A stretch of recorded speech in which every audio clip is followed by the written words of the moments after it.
In terms of the PDFs that come to you, I mean, if you want to look at them, great, but I'm not necessarily asking you to. But just make sure that you've skimmed over the law chapter in the book. Does that make sense? And then one of the PDFs we will go over on Saturday, and the other one is for your reference after Saturday. Make sense? Are we missing some people? Yes. Tyler and Jacqueline are sick. It's late. Carter's sick, Kathy's gonna be late. Penny is gone for good. Penny's returned. Sick is not a legitimate excuse. So, yeah. All right. So,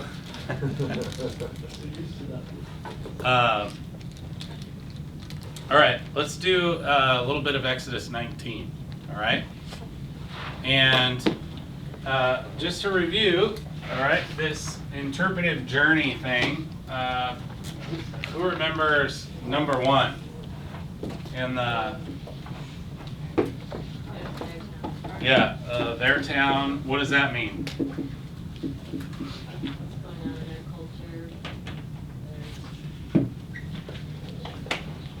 I can't tell who's talking.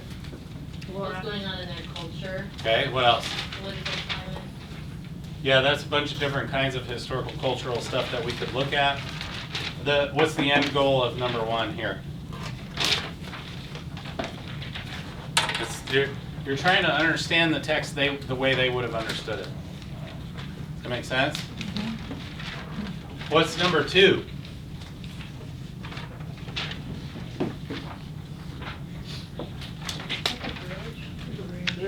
To the bridge, the river. All right, that's the river, I guess. And so the river is where we just kind of delineate, hey, what are the differences, et cetera, right? And then 3 is what? What is it? Bridge. What kind of bridge? What does that mean? Yeah. Rachel? That's a good question. I think it means like finding the key theological points that connect their town to our town. All right.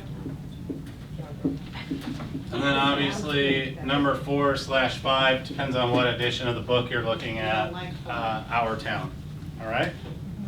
So, so again, the basic gist is we want to do the work to understand how would they have understood it, and figuring out how they would have understood something requires accounting for all of the potential cultural differences. All right, and later on tonight we'll start talking about it. We'll talk about it a lot on Saturday. An example of this is the view of law and how law works. Okay? Our way of what is intuitive to us about how law works is not at all how somebody in the ancient Near East would have thought about law. So that's an example of the river, and obviously you probably remember other examples like language, culture, time, geography, all that. That's the kind of obvious stuff. A lot of times the stuff that really trips us up is the less obvious stuff. Like, for example, the fact that probably all of you, if you've ever tried to read any Old Testament law, you've read it like a Westerner, not aware of the fact that the way we handle law and what is natural and intuitive to us in regards to the law is absolutely foreign to an ancient Israelite. All right? And so that's less obvious. Big step 2 river item that we'll spend a fair amount of time on, like I said, tonight and Saturday. All right? And so what we're trying to do in this whole thing, in these first couple steps of acknowledging, hey, we've got to like get into their world so we can understand it in their town. What we're trying to do is get at the principle of a text, because ultimately it's not necessarily the specifics or the details that we want to bring into our town and apply to our lives. Rather, it's the principles that we want to bring into our town and apply to our lives. And that can get real messy, okay?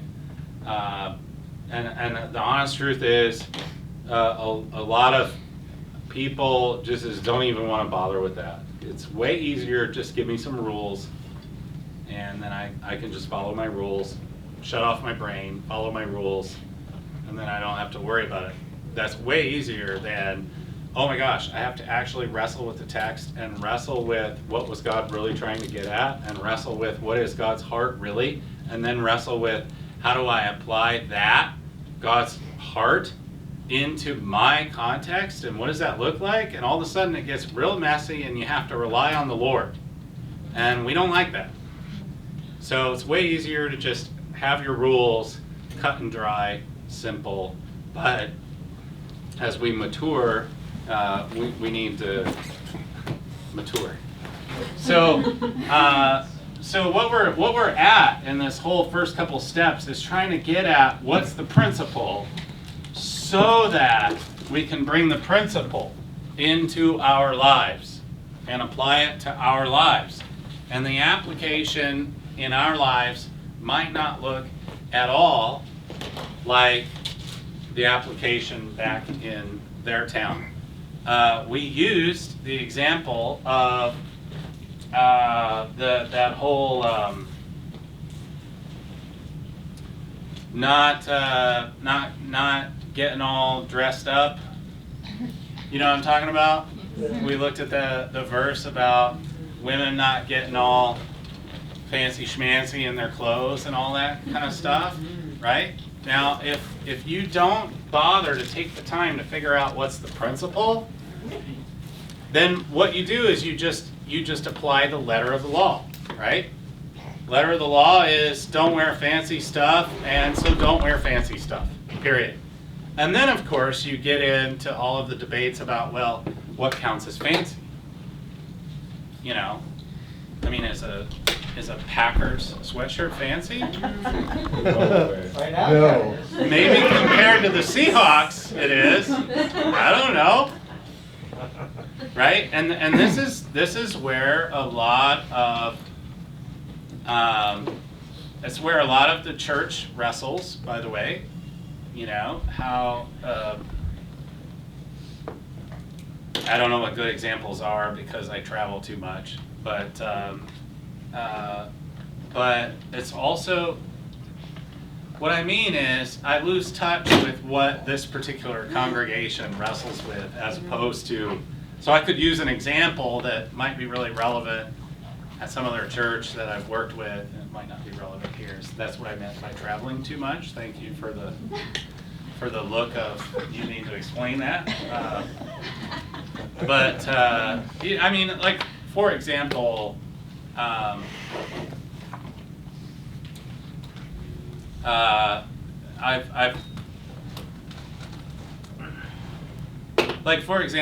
the Bible encourages you not to get drunk. So when you start getting into the whole thing, all right, well, how many drinks does that mean I can have?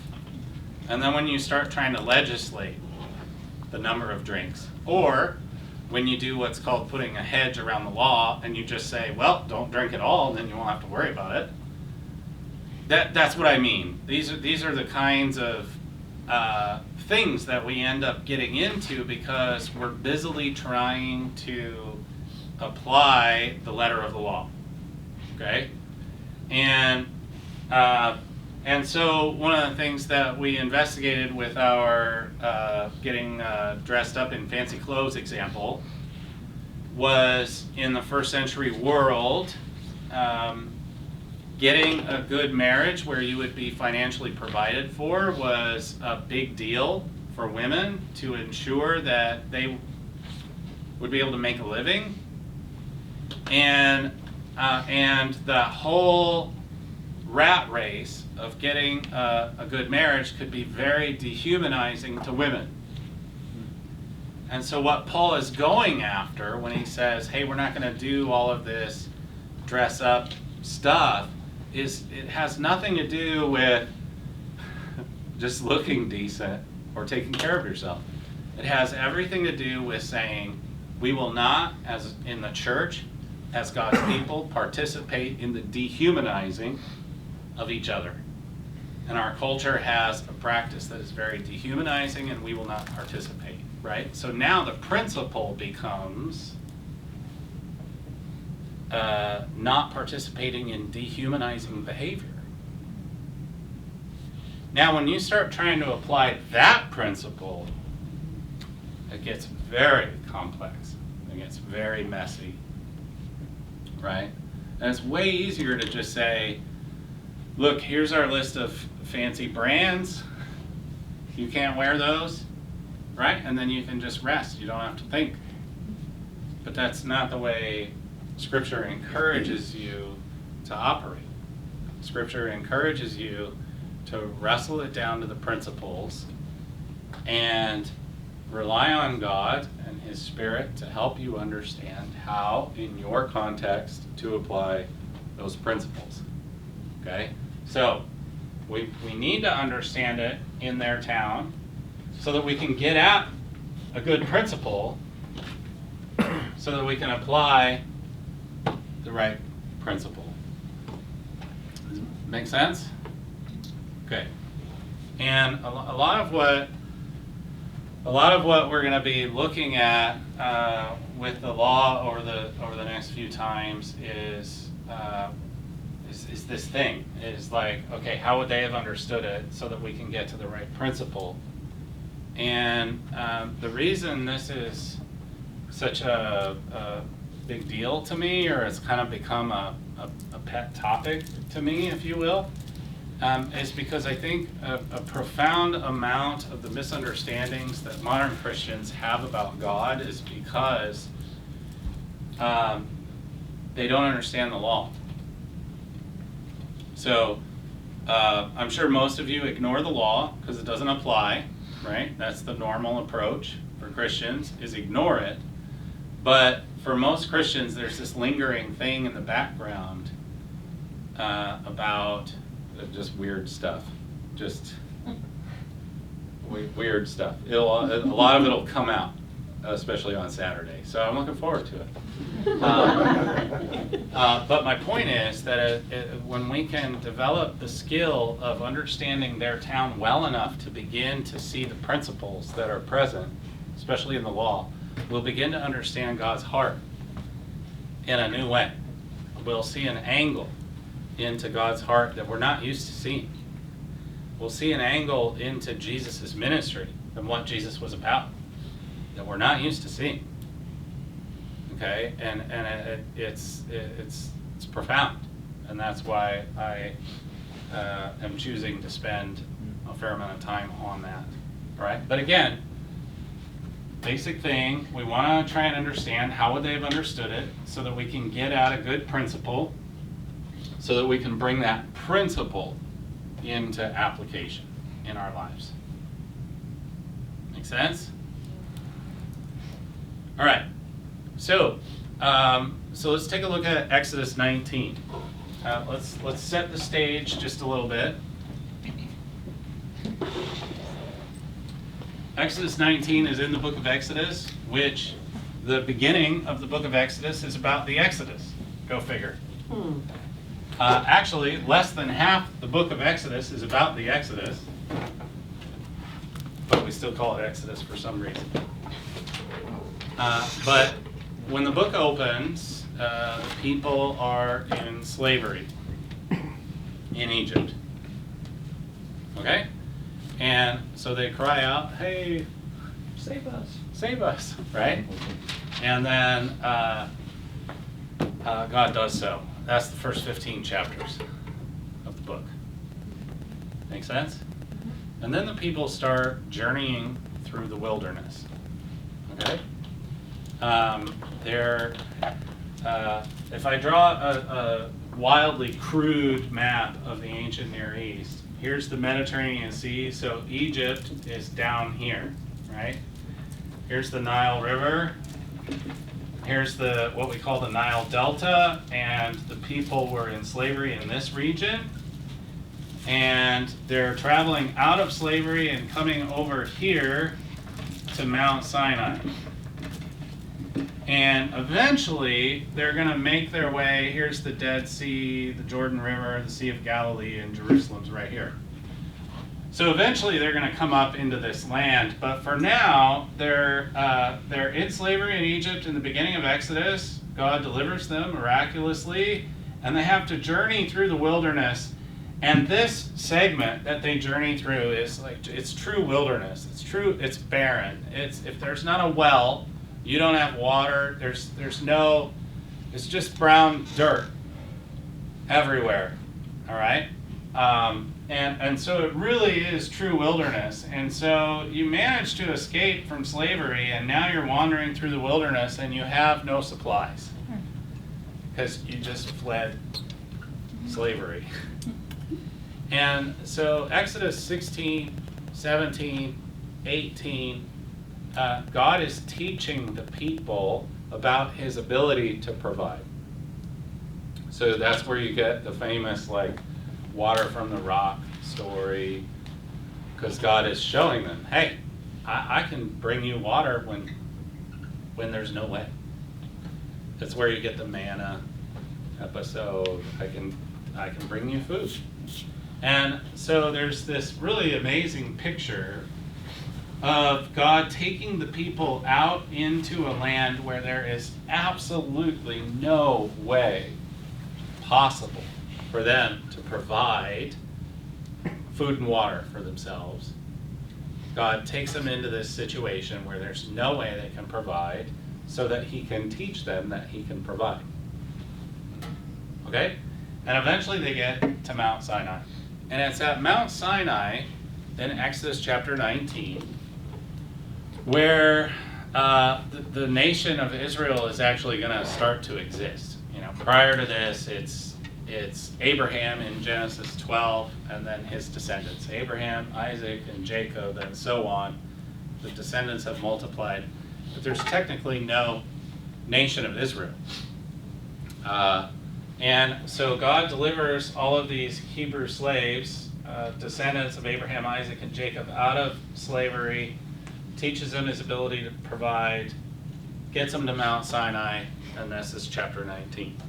On the first day of the third month, after the Israelites left Egypt, on that very day, they came to the desert of Sinai. And after they set out from Rephidim, they entered the desert of Sinai, and Israel camped there in the desert in front of the mountain. And Moses went up to God, and Yahweh called to him from the mountain and said, all right, here's what I want you to say to these people that have just come out of Egypt. Verse 4, you yourselves have seen what I did to Egypt, and how I carried you on eagle's wings and brought you to myself. You get that? That's important, because what God is doing here is, before he gets into anything else, is he says, okay, now let's just remember, y'all have seen what I'm capable of. And you've seen my heart for you. In other words, the ability to provide. Right? So you've seen that I'm capable of overthrowing the strongest nation in the world. That's really a modern way to say it. An ancient way to say it is, you've seen that I'm capable of overthrowing the gods, the strongest gods in the world right now. That's how the ancient Israelites would have thought of it, that Yahweh beat the tar out of the Egyptian gods and secured their deliverance. That's how they would think about it and understand it. So you've seen that I'm capable of that. You've seen that I'm capable and willing to provide for you along the way. So that sets the stage. Okay? So next verse. So, if you want to obey me fully and keep my covenant, covenant is a fancy word that means treaty. All right, so when you see the word covenant, you should just think treaty. So if you obey me fully and keep my treaty, then out of all nations you will be treasured possession. Although the whole earth is mine, you will be for me kingdom and priests and a holy nation. So then God says to Moses, this is what I want you to go tell the Israelites. All right? So basically what God is doing is he's saying, hey, you've seen that I can save you. I've already saved you out of Egypt. And so if you want to enter into a treaty, right? Notice it's if you want to. Okay? So if you want to do this treaty, you will be three things. What are they?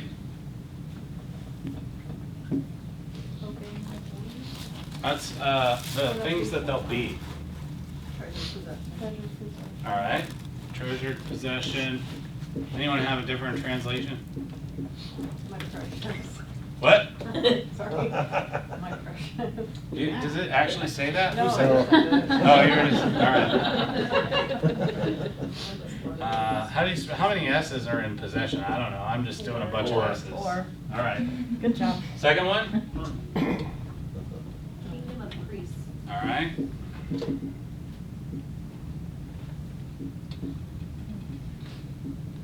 And? Amplified says my own special position. What? Amplified says my own special position. All right. All right. For this one, obviously? My own. Yeah. Okay. Good. All right. So, so to set stage, God delivers them out of slavery. They're saved. They can go their own way if they want. But God says, all right, if you want to enter into a treaty, in other words, well, let me just ask the question. What's a treaty? Gives me a chance to take a drink of water. What's a treaty? An agreement. An agreement of what? It's an agreement, but what are you entering into if you make this agreement? Peaceful situation. All of that's true. What I'm trying to get at is it formalizes a relationship. There's an inherent relational component to a treaty, right? You don't enter into a treaty with someone you don't want to have anything to do with. Get what I'm saying? A treaty is a formalization of the terms of a relationship.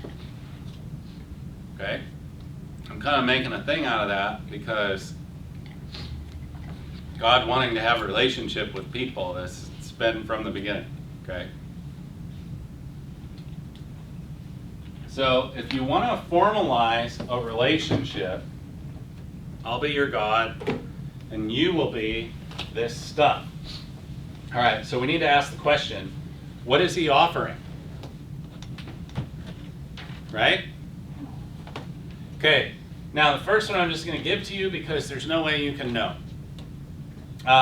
The Hebrew word it's one word in Hebrew, sigalah, that's being translated treasured possession, and it's the display treasure that a king would put on display to show off how frickin' awesome he is.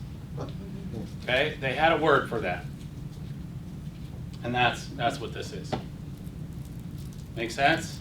It's kind of like when you have special guests coming over, so you pull out the good china. Like, why do you do that? Do you do that? No. Why would I care? But that's what it is. It's the fancy stuff that you set up so people will think you're cool. And so what God is saying is, hey, y'all can be the fancy stuff that I'll set out so that everyone will think I'm cool. All right? It sounds funny, but that's about as literal as you can get about what this is. Okay? Display treasure is probably the most concise translation you could put to this. Display treasure. And the ancient Near Eastern kings were masters at this, by the way. I mean, Assyrian palaces were structured such that an emissary, by the time they got to the king, they would be so intimidated and overwhelmed by the might of the Assyrian Empire that they'd be shaking in their boots before they ever got in the presence of the king, because of the mastery of the setup of the palace, the reliefs that they would put on the walls that you had to walk through, and the display treasures that would be out. Okay? That's what this is. All right, you will be the thing that I will put on display so the world can know I am awesome. All right, what is this one? Kingdom of Priests.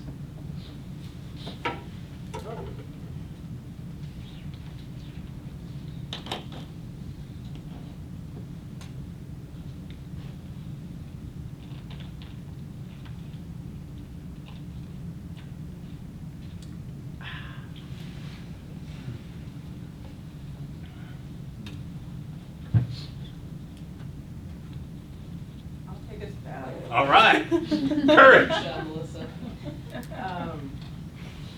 And I have no clue, but I'm going to say that the people that go out into the world to preach his word.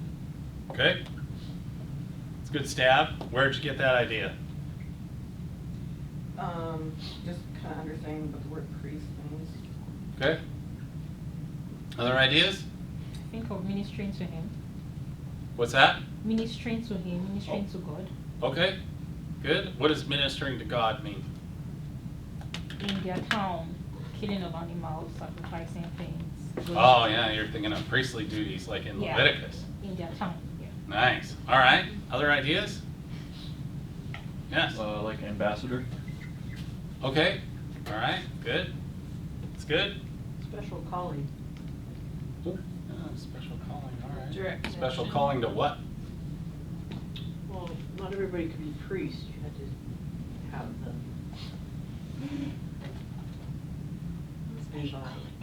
Yeah, special calling.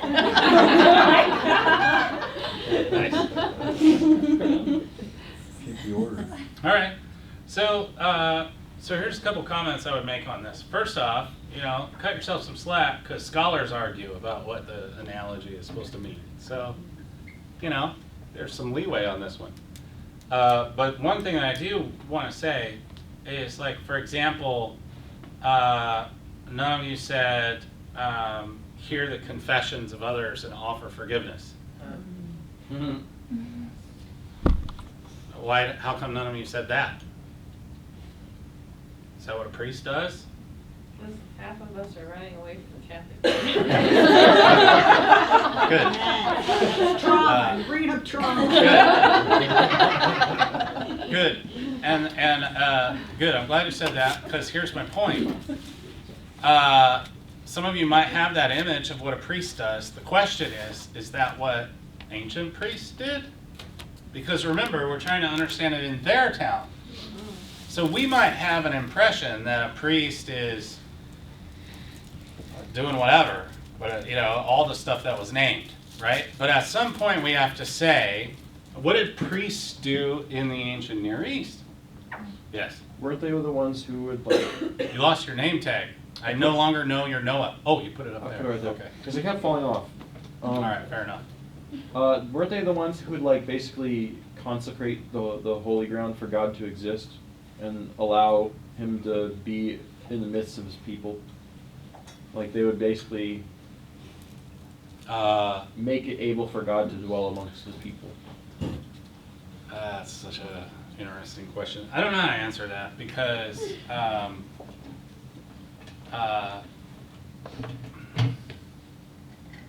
maybe. We'll say maybe. Maybe. You have, definitely, by the way, definitely you have purification rituals all through the ancient Near East, not just ancient Israel. It's a common, normal thing in the ancient Near East. The reason I was getting kind of hung up is it's not necessarily a priest who does that. Depends on what you mean by priest. But that's a little bit technical for our purposes, so we'll move on. But like in Mesopotamia, there's a whole bunch of different roles with a whole bunch of different titles, and like this is one of the issues that scholars are like, well, what do they mean by kingdom of priests? Are we supposed to just think of this stuff like you have in Leviticus? Are we supposed to think about stuff that you see in the ancient Near East as a whole? If we're supposed to think about stuff that you see in the ancient Near East as a whole, which by the way would make sense because there is no Leviticus in Exodus 19, so why would they be thinking of Leviticus? So what's going to communicate to the people when they're standing at Mount Sinai before there's ever any Israelite priests? If God says kingdom of priests, what are they going to think that means? Right? So at the end of the day, where we can kind of say, well, we could pretty safely land on there's some representational element. There is some element of you are Yahweh's representatives. Make sense? Yeah. Which, by the way, fits right in with this really, really well. So, but the reason I quote unquote wasted 8 minutes to get to the point of saying we're not sure is because I wanted to make the point that we have to ask how would they have understood this term, right?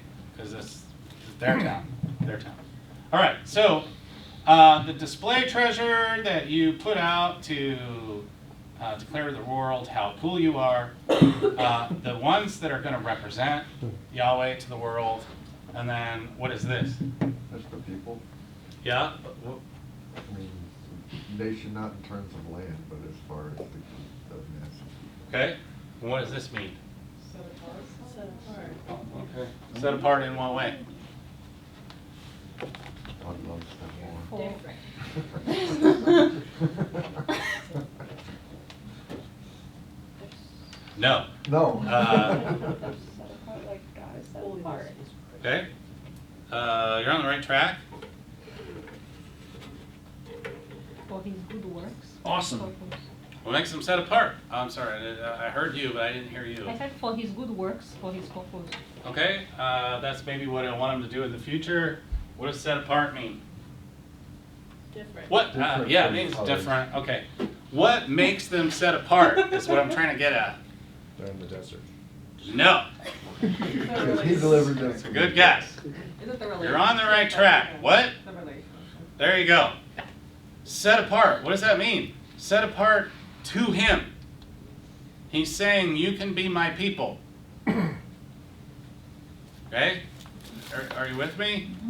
The thing that makes them set apart is they're set apart as his.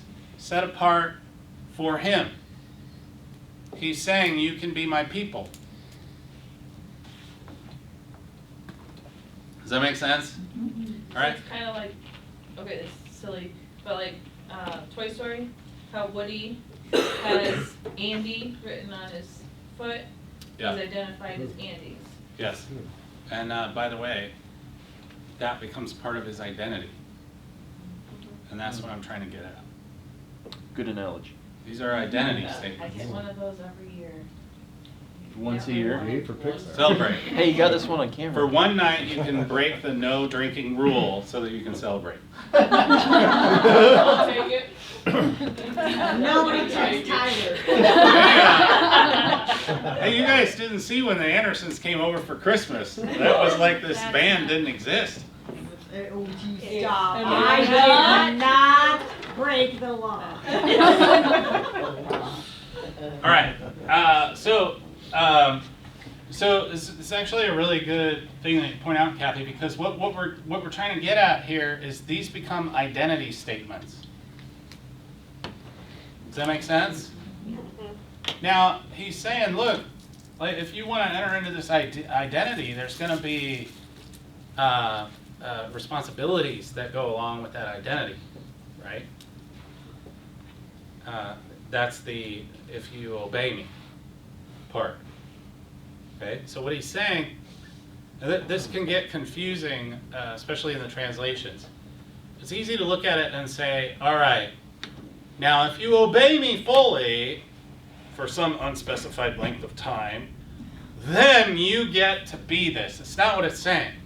What it's saying is, I'm offering you an identity But I want to warn you up front, there's a responsibility that comes with this identity. Does that make sense? It's not like they have to go and obey fully for the next 3 years under a provisional status so that maybe they can enter into treasured possession, and then 3 more years we can go ahead and start ascribing a few, like, that's not what it says. All right? So when it says, now if you obey me fully and keep the treaty, this is the stuff. That's ancient Near Eastern lingo for, here's the offer, you can have it right now, but there's responsibilities that go with this, right? There's consequences for having this identity. Does that make sense? All right? So the question then becomes, what responsibilities go along with this identity? But so let's read the passage. So the Lord says, hey, you can be this stuff, and he tells Moses, go and make this offer to the people. Verse 7, so Moses went back, summoned the leaders, and told them the stuff, and the people all were like, oh yeah, we got to do this thing. Okay? And so then there's some setup in the rest of chapter 19, because God is going to reveal himself. He's going to reveal his heart. He's going to reveal what he cares about. He's going to reveal the responsibilities that come from having the identity, from having Yahweh written in Sharpie on your foot, right? We'll run with this Andy analogy. And this, then, is where you get the Ten Commandments and the law. Book of the first statement of the law, what we call the Book of the Covenant, okay? So, hey, you guys want to be this? Well, first off is, hey, you guys, you're saved from slavery. That's done. Do you want to formalize the relationship? And if you do, you'll be mine. And you'll be my representatives, and you'll be the amazing frickin' treasure that I display to the world. And they say, yeah, we'd like to do that. And so God says, okay, so here's the thing. I'm Yahweh. I'm becoming your God. So I need for you to not put any other gods ahead of me. Kind of makes sense, right? If you're going to be set apart to Yahweh, you probably shouldn't put other gods ahead of Yahweh. That's the first commandment, the Ten Commandments, right? I'm Yahweh your God who brought you out of Egypt, out of the land of slavery. Don't put other gods ahead of me. Second, don't make for yourselves idols. So on and so forth. Don't misuse the name of Yahweh, which really, there's 2 ways of understanding that. Don't carry the name, don't represent me in stupid ways, basically, right? Don't carry the name Yahweh idly. Another way to understand it, and this is a translation issue that we don't need to get into, but it could mean don't use the name Yahweh in divination rituals, which is a statement essentially where the Lord is saying, I'm not going to be manipulated. Okay? But anyway, you've heard the Ten Commandments, and my goal here is to put the Ten Commandments into context. The context is, you've already been saved out of Egypt. Now, if you want to formalize a relationship where I'm your God, you will be set apart as mine. This will become your identity. We will write Andy on your feet, and you will be my representatives, and you will be that amazing display treasure that I set out in front of the world so that they can know that I'm Yahweh. Identity statements. In light of this identity, then, what must we do? Well, we must put Yahweh first. We must not bear the name Yahweh lightly. Like, we need to actually take it seriously. We need to honor our father and mother. We need to not kill each other. Hmm. Okay? I mean, some of this stuff's like, really? You had to tell him that? And then it rolls into some more specifics, like in chapter 21. We'll look at this on Saturday, but things like, hey, if you buy a Hebrew servant, that servant will serve for 6 years, but in the 7th he'll go free without paying anything, etc.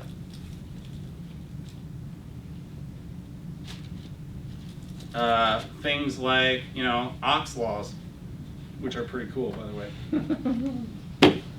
Things like if anyone gives a donkey, an ox, or a sheep, or any other animal to a neighbor for safekeeping, and it dies or is injured, or is taken away while no one is looking, the issue between them will be settled by the taking of an oath before Yahweh that the neighbor did not lay hands on the other person's property. In other words, you have to say, I didn't steal it, so on and so forth. Okay? So, why was the law given? Because if you're going to take on this identity, this is what that looks like when it's lived out. Make sense? This is how you represent me. Okay? That's why the law. So then in chapter 24, a really important moment, lots of ancient Near Eastern treaty ratification ceremony imagery. It's normal in the ancient Near East to have a meal and a deal. Like if you're, it's like business. I swear every coaching contract I have, there was a meal in there somewhere.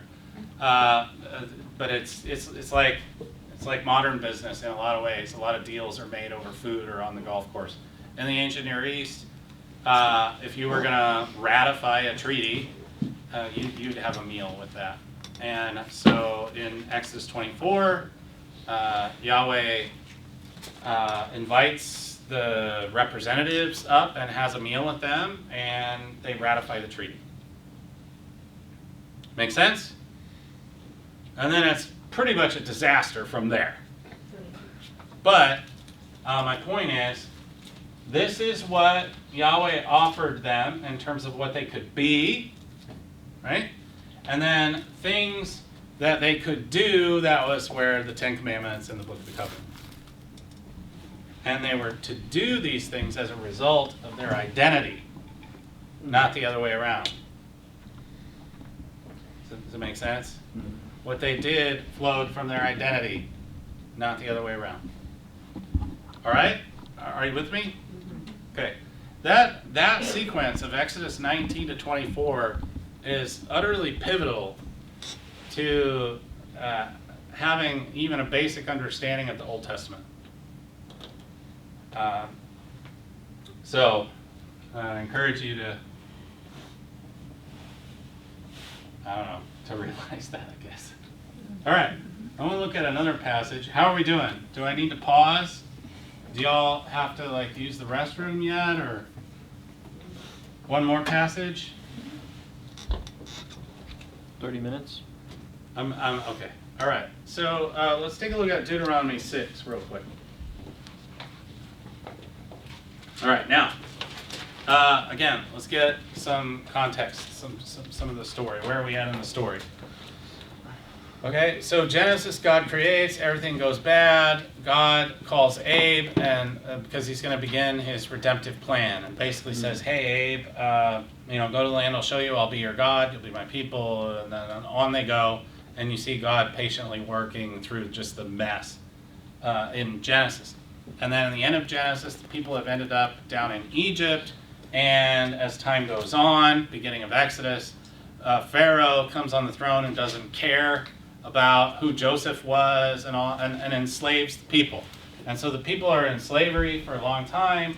And finally, God delivers them. They're rescued from slavery. In Exodus chapter 15, they sing a song. Woo, Yahweh's so cool. Because they were saved from slavery. And then chapter 16, 17, 18, they're journeying through the wilderness where God is teaching them about his ability to provide. Exodus 19, he says, hey, you want to be my representatives, my display treasure, set apart to me? And they say, yeah. And so the Lord says, all right, well, here's what my people do. And they say, we're in. And they have the meal and the deal, and off they go, right? And then the rest of Exodus is devoted to constructing the tabernacle, because God is making it very tangible that he is, in fact, their God, right? He's going to live in their midst. And so the tabernacle kind of becomes this representation for the people of the Lord is with us. Yahweh, our God, we're his holy nation, and there he is, he's with us. Woohoo! And so that's Exodus. And at the end of Exodus, the final scene in Exodus is the cloud of the presence, this manifest sort of way of saying, look, God is now in residence in our midst, in a very tangible, concrete way that the people would understand. You roll into Leviticus, and Leviticus is, I'm oversimplifying, but it's a giant book about how do we live with a holy God in our midst, because that's a mess. And that's a topic for another time. Then you roll into the book of Numbers, and it's a disaster, basically, if I were to summarize. But God is patient, he's caring, he sticks with the people. I skipped the whole golden calf thing in Exodus. I mean, basically, it doesn't go really well, is the point. And it hasn't been going really well. And it's been going so not well that the entire generation that came out of Egypt needs to die off, because they're not going to go into the promised land. And that's where you get the wilderness wanderings.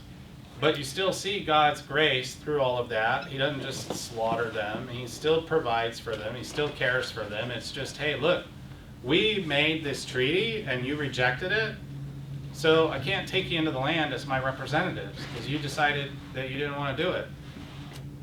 So he patiently cares for them, provides for them, and that generation dies off, and then it's, all right, now you can go into the land.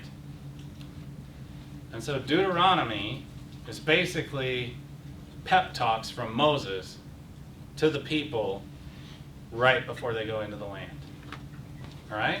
So imagine if Matthew was retiring, but he wanted to give you a pep talk about all that God is still doing in our midst, right? So he's going to get up and give some impassioned sermon where he jumps around a lot, trying to encourage you to stay faithful to the Lord. Woo! Right? Yeah.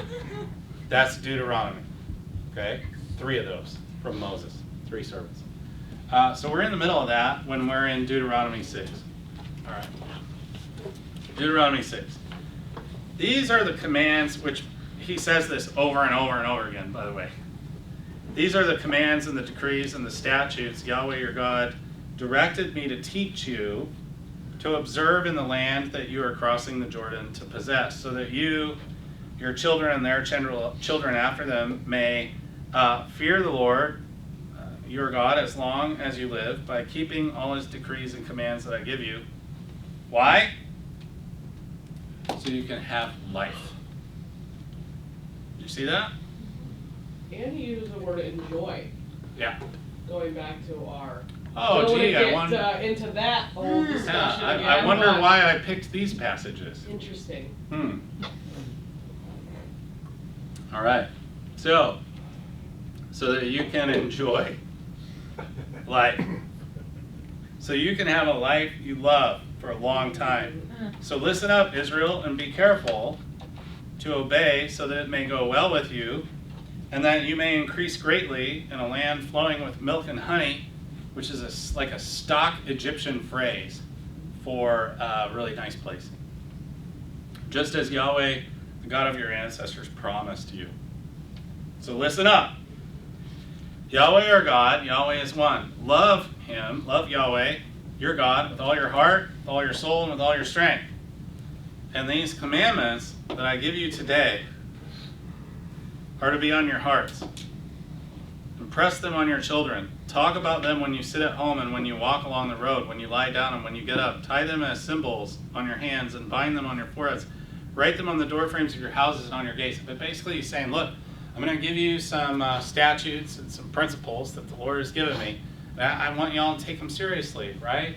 Like meditate on these things. Teach your kids about them. Think about them when you're lying down and when you're just basically like, think about them all the time. Again, it's a sermon. He's trying to pep talk them into taking the commands from the Lord seriously. Which begs the question, why? Why? Why? Why does Matthew get up on the weekend and dance around trying to get y'all to like follow the Lord with all your hearts? Why? Because we're set apart. Okay? That's a good answer. He made us and he knows us. What does Matthew think the results of following the Lord will be? Good for you? Yes. Mm-hmm. Joy, peace. Joy. Are you saying Matthew wants you to have joy and peace and stuff like that? Yes, he's experiencing the things that God has shown him, and he wants to share that with the rest of us. Man, I thought he just wanted us to be like bored. Fun. Huh. All right. So, similarly, Moses is saying, he's doing this pep talk of, look, take the commandments seriously. Put them on your hearts. Impress them on your kids. Talk about them. Why? Why? Well, he's already said why. So that it will go well with you and you may increase greatly and have a life you love. But he's going to say it again in a different way. Verse 10. Why? So that when Yahweh your God brings you into the land he swore to your ancestors, to Abraham, Isaac, and Jacob, to give to you, a land, listen to the description of the land, a land with large, flourishing cities, you didn't build them, houses filled with all kinds of good things, you didn't provide that stuff, wells you did not dig, vineyards and olive groves you did not plant.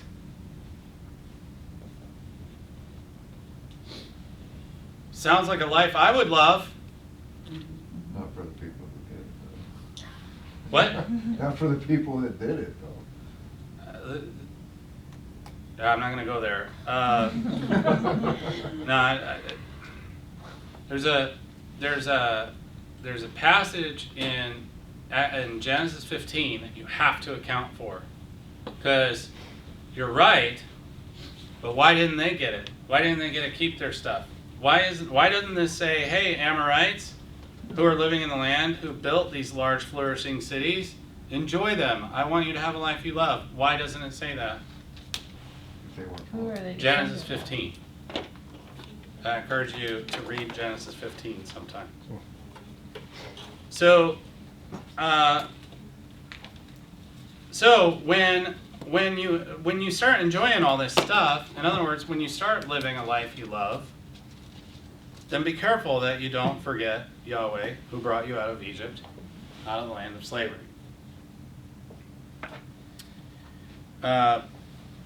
Fear Yahweh your God, serve him only, and take your oaths in his name, and don't follow other gods. Why not? What? You belong to God. There you go. Which is an identity statement, right?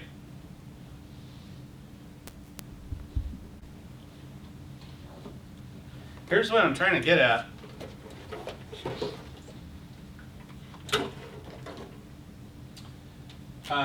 We as people, for some reason I can't figure out, our normal way of operating is to think like this. We think in this order. Have stuff, which will lead to doing certain things, which will lead to being something, right? So, golly, if I had a lot of money then I could go and do whatever I would, whatever trips your trigger if you had a lot of money, and then I would be somebody, right? Or if I, let's say that you want to be a teacher. Well, gosh, if I had a class, then I would teach them, and then I would be a teacher. This is how we think. It's backwards. It's the inverse of how God works with his people. Okay? This is what God does. Turns it around. Who are you? Set apart. You're set apart. Treasure God's. possession. Yeah. Set. All I wrote was set. You're set apart. You're a display treasure.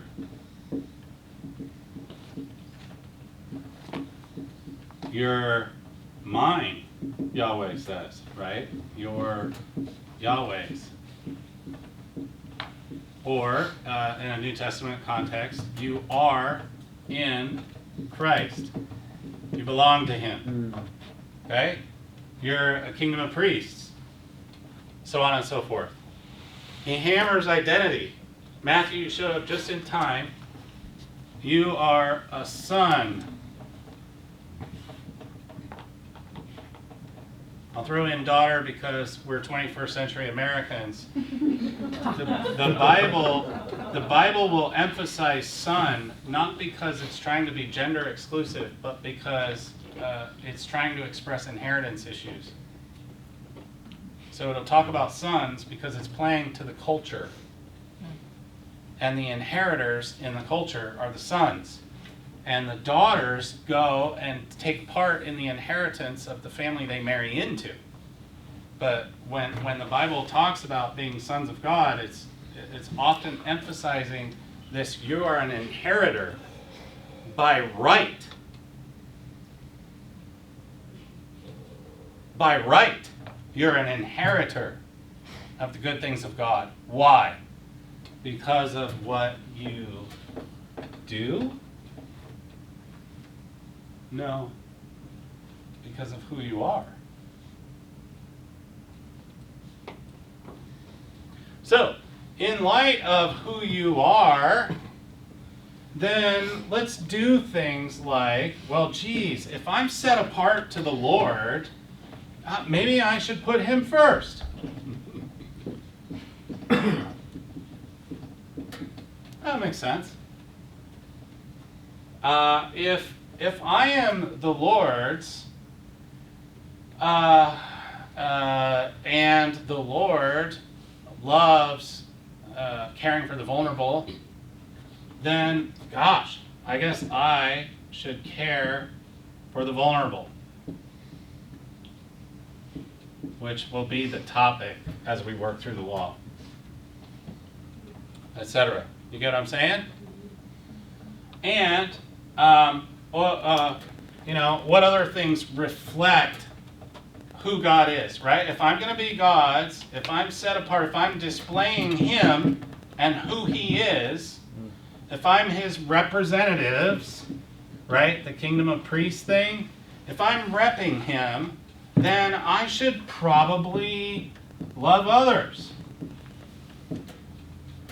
I should probably be faithful in my marriage. Why? Because I'm repping him. What we do comes out of who we are. And then what happens? We start having things like a good marriage.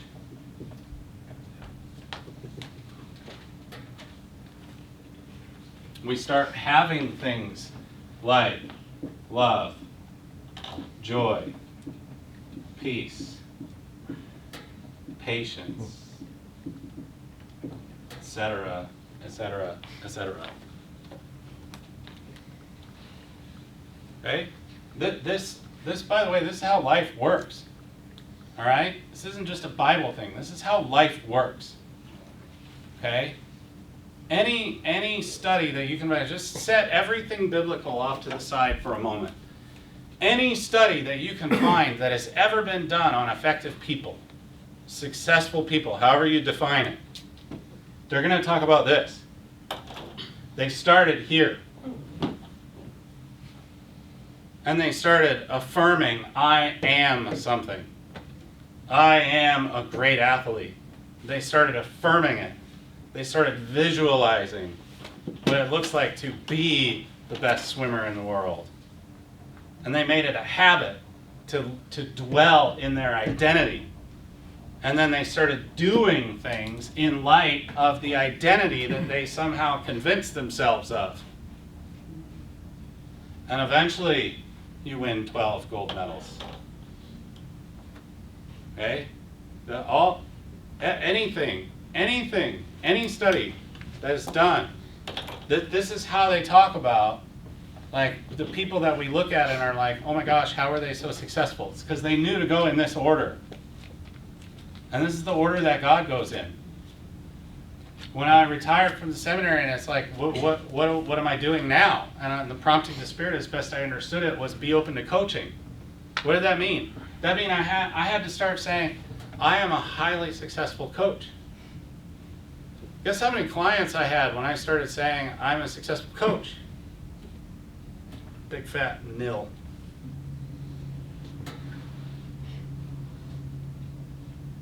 So what? This is how it works. You start saying, I am a successful coach. I bring life to my clients. I create environments where my clients can be held accountable, can hold themselves accountable to achieve the things they want to achieve. Right? You start saying, what are the characteristics of a coach? And you start saying, this is what I am.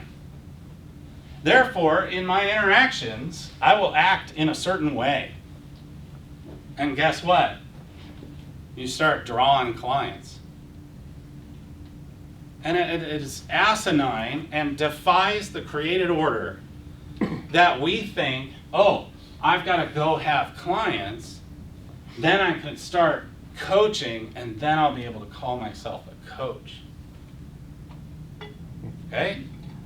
It is backwards to how God wired the world. So what he does is he works on your identity. He always works on your identity. How do we present the gospel usually?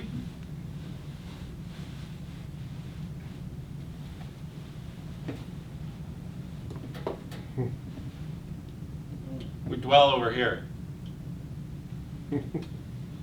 Okay? We define the gospel as what you can have, which is just stupid. But then, what happens? What happens? It's like automatic. I'm telling you, guys, we are so wired to think have, do, and then be. That it has confused our Christian lives and our walks with God just in ways I can't even hardly fathom. Because what happens? We start saying things like, well, I want to have a good marriage. I want to have joy. Well, if I want to have joy, I guess that means I have to, fill in the blank. I have to be a good person. I have to go to church on Sundays. I have to volunteer for the youth group. I have to, whatever list we come up with, because we think that these are the things that we have to do that are going to bring us joy. So we start here. I want to have joy. So I guess I got to start doing these things. And then what happens? We fail at doing the things. And the cycle just starts going. So now we feel miserable because we failed at the doing, right? And a lot of us eject, or a lot of us rewire. In other words, we redefine the terms. Well, my experience is that I can't have joy, but when the Bible talks about joy, it doesn't really mean to be happy. It's this deep-seated hope that when you die, you get to go to heaven. We redefine Scripture to fit our experience. Yes. Okay, so I'm not experiencing joy, so joy must mean something other than what joy should mean, right?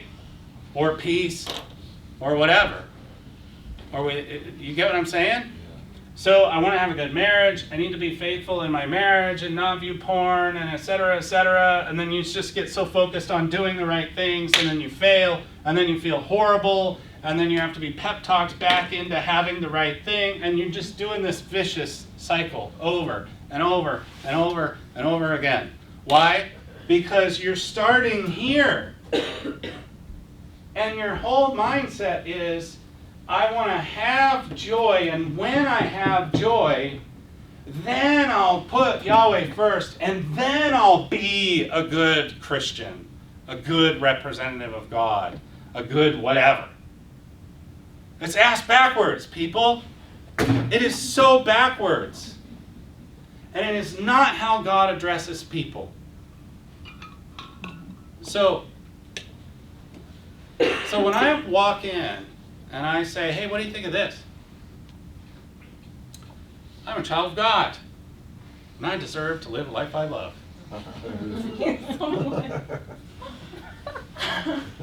Y'all can't handle it. And you can't handle it because you work this way.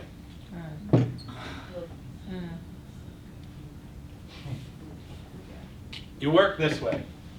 So I'd love to have a life I love, but that would mean I'd have to be perfect, which I'm not, so I don't deserve it.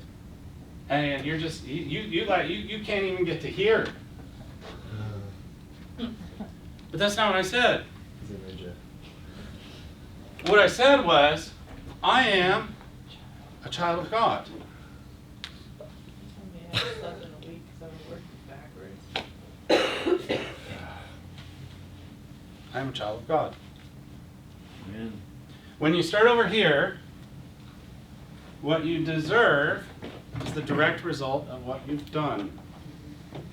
And so you sit here going, well, I deserve nothing but condemnation and the fires of hell and et cetera, because of what I've done. I don't deserve a life I love, blah, blah, blah, blah, blah. Well, that's really weird, because God showed up and said, hey, you want to be mine? And by right, as mine, you get to rep me and all the blessings of a full life, a life you would love, cities you didn't build, vineyards you didn't plant. I'm going to throw it at you. Why? Because you're mine.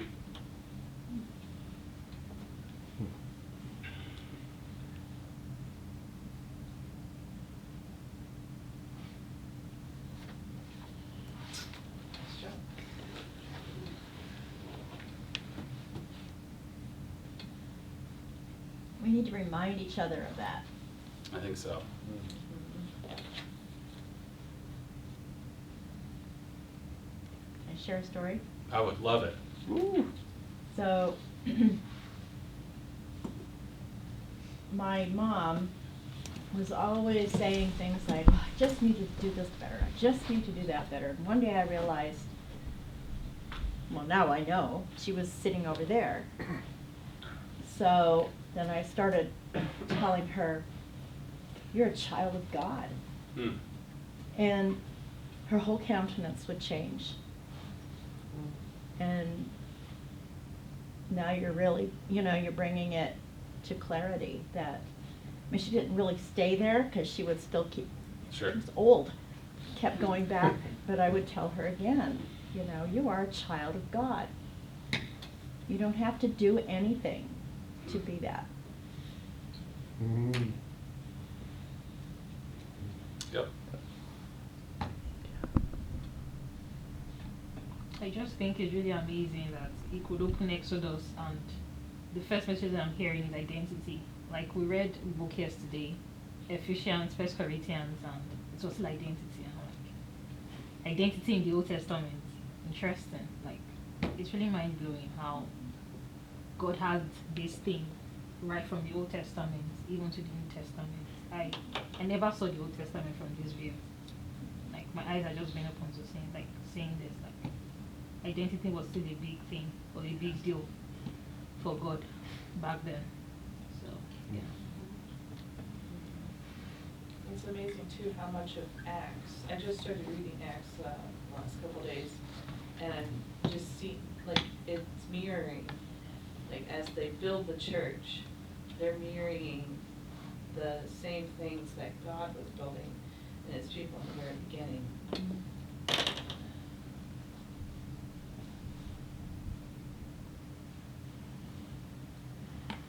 I had a verse for you on the being. I'm doing the Proverbs challenge, and I've read Proverbs, but I've read Proverbs like a verse, not through. Mhm. Anyway, so we're reading the Passion, and it's Proverbs 2:20 and 21. Follow those who follow wisdom and stay on the right path. For all my godly lovers will enjoy life to the fullest and will inherit their destinies.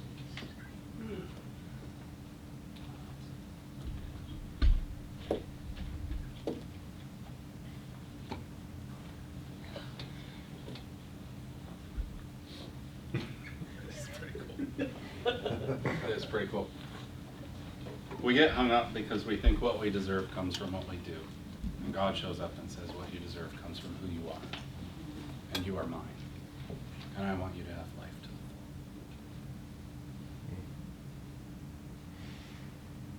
the full. Law, here's how this is gonna go. One thing is, part of the goal is to just give you a feel for how to approach the law. But let's be honest, Christians don't read it. So, like, why take the time to figure out how to read Deuteronomy? But I think that there's a whole lot of cool reasons that will come up as we go through. But the basic idea that we're trying to get at of investigate the passage, you know, their town kind of stuff. What would it have meant to them? What's the principle? You know, cross that principalizing bridge thing. The law actually lends itself to that really well, for reasons that we'll get into. So there's a lot that we're doing as we look at the law that methodologically applies to other things, and so we'll talk about that some. But so all of that to say that part of the reason we're going to kind of sit down for a few sessions in the law is because it's a really great way to practice getting at a principle and then wrestling with how would we apply that principle. That's one reason. Another reason is just there's a ton of misconceptions about the law, about what the law was for, about how people were saved. I mean, all kinds of stuff that, you know, makes it kind of fun too to like slaughter a few sacred cows along the way. So it'll be fun. I always start with Deuteronomy 25:4. The reason is because it gets quoted a couple times in the New Testament, so it's a great it's the easiest one.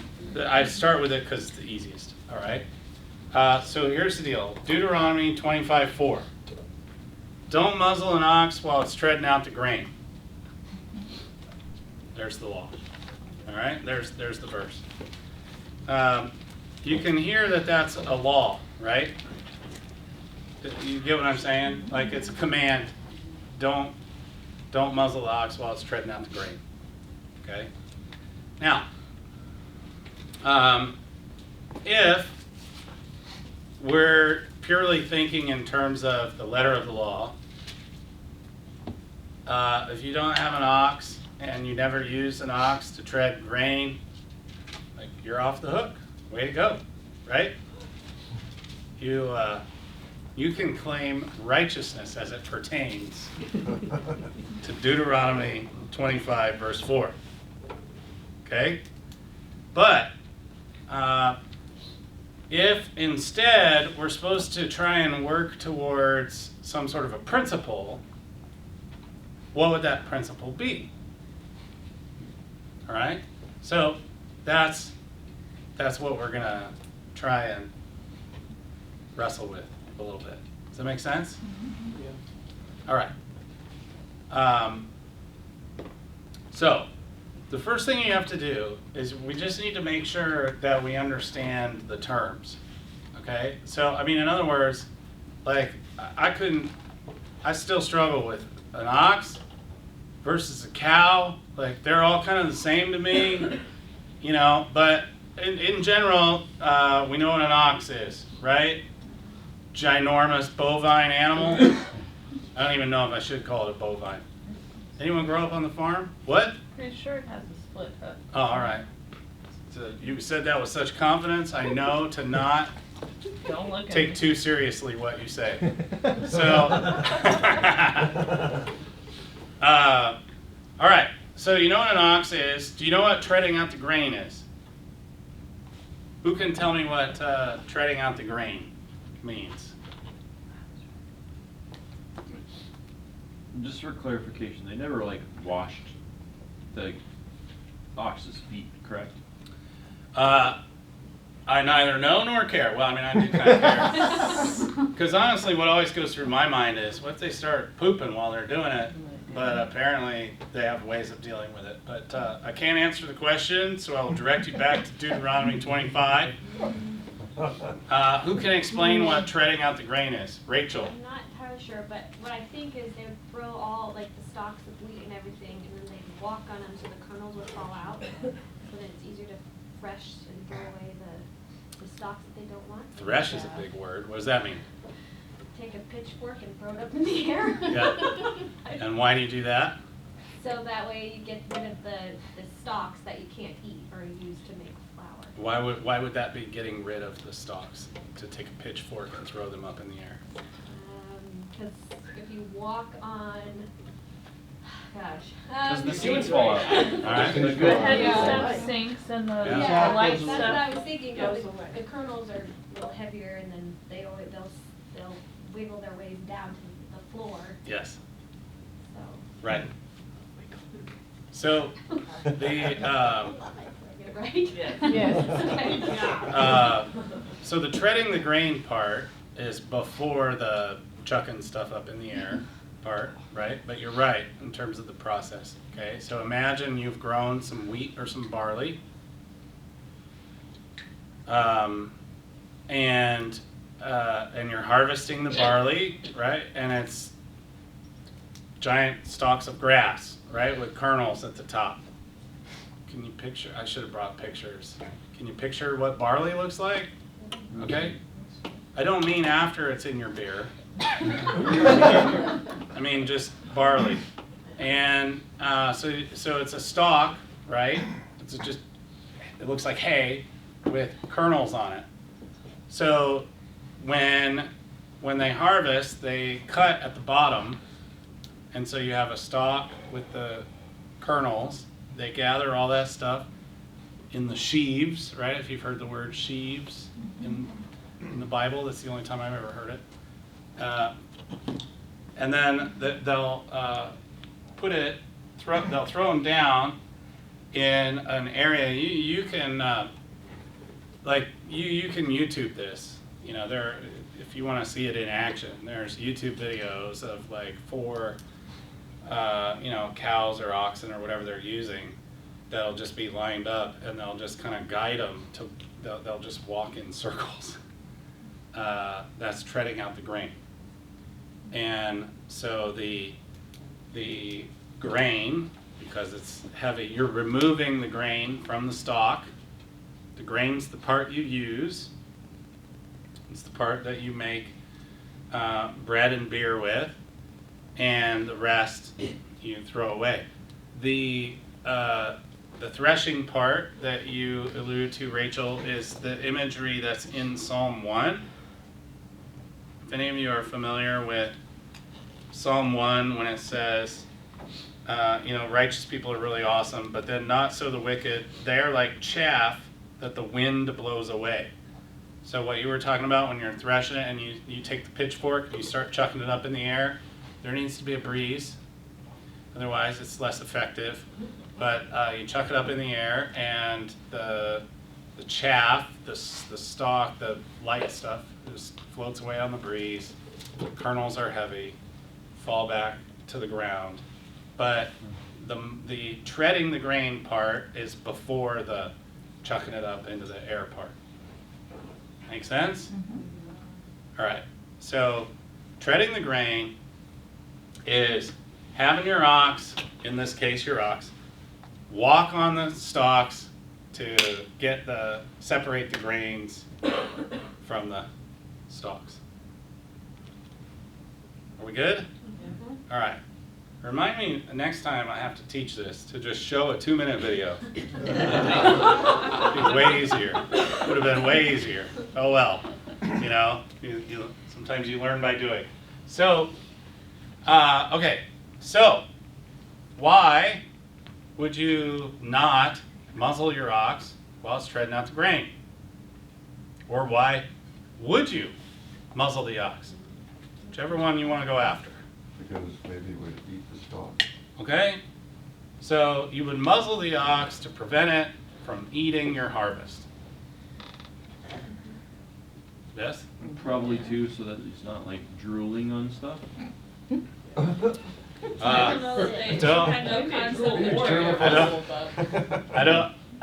That would make a lot of sense to us. I don't think it was their concern. Yeah. But if you don't muzzle them, they can eat Yes.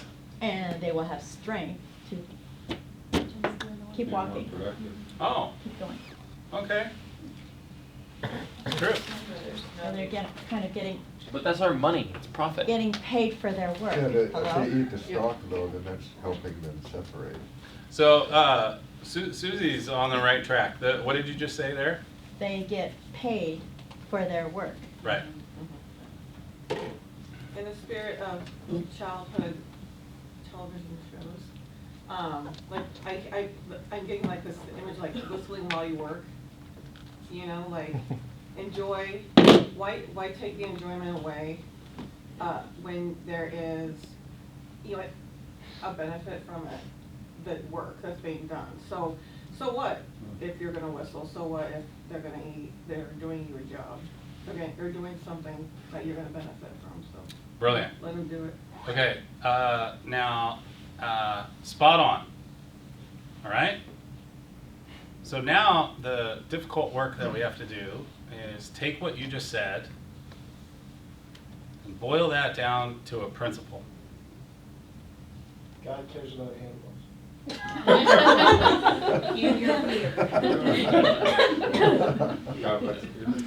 Perhaps so, but that's not what she said.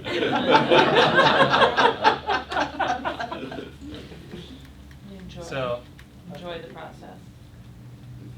We ejected. Do you hear how, by the way, this always happens. So if I'm not picking on any individual, this is the normal process. We start with some law and we work and we work and we work and we get down to the principle, just really wordy because we're still kind of working it out. And then as soon as I start trying to say, okay, let's distill that principle, all of a sudden we eject and just start coming up with all kinds of other stuff that had nothing to do with what we just said. Right? To keep the ox working, right? Is it? Is it? I don't think that's what Melissa said. To keep them happy, so let them do it. Okay. There's another component, though, that she emphasized that I think is really important. Do you know what I'm talking about? The benefit. The benefit. Yeah. Who's benefiting from the work? Us, people. The owner, yeah, right? The owner. Then it's like free food too. They don't have to feed the animal then from anything else because it's been eating all day. I got a little lost, but I'll say yeah. And I want to go back. Can you say what you said before? About the, whistle line work. Yeah. So, yeah, so like the doors. They, you know, were enjoying what they were doing, they were having a good time, but they were still getting their work done. So I guess what's the big deal about letting them have a little fun as long as the work gets done and the owner's happy and stuff gets accomplished and everyone benefits from it? Right. So, and what would be different, Melissa, if you muzzled the ox? Then you would be preventing the object or person or who, you know, who is doing the labor, who's essentially helping it get what you need done. You're depriving them of the enjoyment, and they may not necessarily want to keep working for you. Yeah. It's almost they would become a slave. Mm-hmm. No benefit for the work that Ox puts in. Would you consider being forcing someone into slavery a dehumanizing thing? That was meant to be kind of an obvious question. I didn't mean to make you like, I'm nervous. wait, what's the trick here?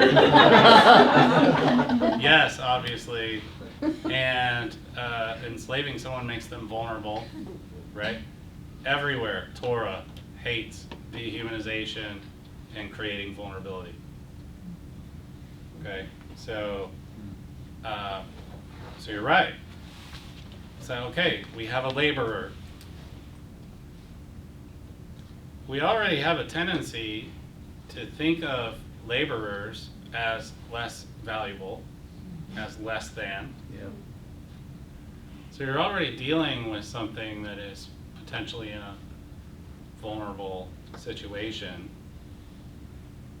And the work is to your benefit in this case, right? Because we're talking about an ox, don't muzzle an ox. Presumably it's your, you know, you're the one in charge of the ox, it's your ox, your grain. The ox is working towards your benefit. We're gonna do this in a way that doesn't dehumanize, which is kind of the wrong way to say it because we're talking about an ox, but we're getting at the principle, right? We're gonna have labor as a society, we're gonna have labor that does not dehumanize or create vulnerability. Make sense? That's pretty broad, right? A little more specifically. I don't know, what would you think? Like, if someone is working to your benefit, they should be able to whistle while they work. I'm just using a different analogy, you know, instead of specifying a principle, but do you see what we're getting at? You have something that is working for your benefit, so treat it right. Respect.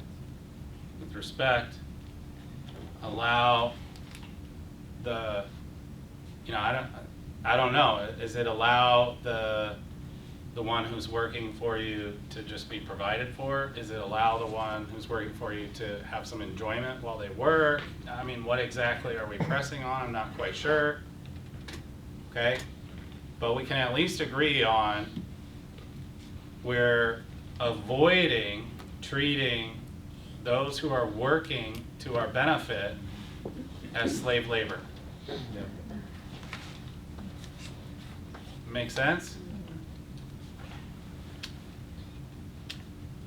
So there, oh, was that a? Yeah, so it's actually, so can you find a principle from every verse in the Bible? No. Okay. Because on a normal day, I will look at this verse and just skip it because I don't have an ox. So I'm asking, like, can you find a principle from every verse in the Bible? Not every verse, no, because like if you're in a story, you might need a paragraph, a chapter, but you're gonna need larger chunks to get to a principle. And I'm using this because it's one verse, nice, concise, easy, Yeah, so. you know. So that goes back to, in the book, they talk about, kind of early on, they talk about, you know, what is the passage? How are we going to delimit the passage that we're trying to look at? And then, of course, with all of this, if you're doing it right, you start bringing whatever principle you come up with on whatever passage you've chosen to look at into conversation with what's around it, which will sometimes alter how you're understanding what you were first looking at. I've done the work here, so I'm cheating for you. All right, so somebody tell me, what is the principle, a proposed principle of Deuteronomy 25:4?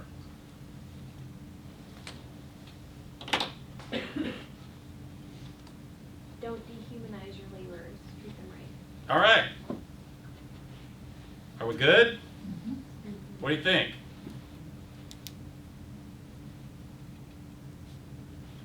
Okay. We'll run with that and we'll see how it works. Say it one more time so we can get it in our heads. I said, don't dehumanize your laborers, treat them right. All right. So let's look at how Paul uses this verse. He uses it twice. Let's do basically the same way in both. Take a look at 1 Corinthians chapter 9. 1 Corinthians 9. He's been talking about different things that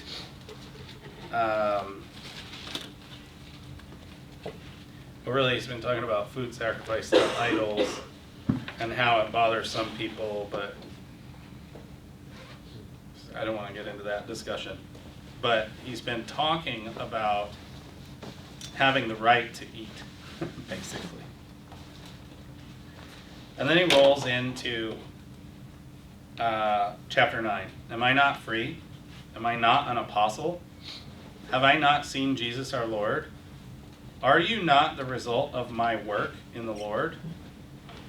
Do you get what he's saying? His work in the Lord, his like missionary work. Basically, he's saying, this is kind of a Paul way of saying, am I not your pastor? But it wouldn't be pastor because he's an apostle. But it's kind of the same idea of what he's getting at. Even though I may not be an apostle to others, surely I am to you. For you are the seal of my apostleship in the Lord. This is my defense to those who sit in judgment on me. So again, there's been accusations leveled against Paul, and you kind of have to read between the lines a little bit to see exactly what they are. But here's his defense. Verse 4, don't we have the right to food and drink? Don't we have the right to take a believing wife along with us, referring to his missionary work, as do the other apostles and the Lord's brothers and Cephas, that's Peter? Or is it only I and Barnabas who don't have the right not to work for a living? You get what he's saying? He's saying, I'm an apostle, I'm doing missionary work, you're like the fruit of my labor, but y'all are telling me I need a job on the side, kind of a thing, I think is basically what he's getting at. Does that make sense? So then he's going to say, who serves as a soldier at his own expense? Who plants a vineyard and does not eat of its grapes? You get what he's getting at? Yeah. Like if I'm a soldier on your behalf, the people who are benefiting from the protection coming from the soldier are the ones who fund, right? You fund the military by your taxes. Then the military is supposed to protect you, right? So that's what he's using that as an analogy, right? Who serves as a soldier at his own expense? Who plants a vineyard and does not eat of its grapes? Who tends a flock and does not drink of its milk? And he's using all just like analogies he could come up with, right? So then he anticipates, well, this is just logic. And someone could say, yeah, but God says. All right, let's play that game, he says. Do I say this merely on human authority? Doesn't the law say the same thing? For it is written, don't muzzle an ox while it's treading out the grain.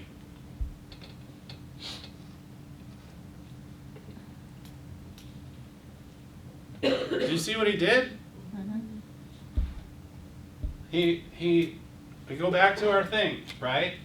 That we have their town. I spelled that wrong because my hand got jiggly.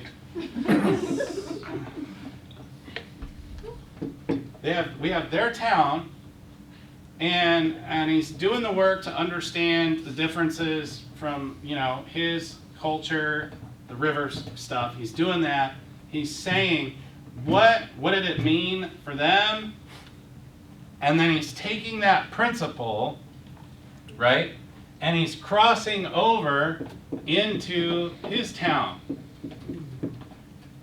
So he's looking at this and he's saying, the principle is, What did you say? yeah, the principle is, Don't dehumanize your laborers. Treat them right. okay? So if we're not supposed to dehumanize our laborers and actually provide for the ones who are providing for us, he's going to take that principle and apply it to his situation. And when he does it, he says, this is like a command from God, as it's recorded in Scripture.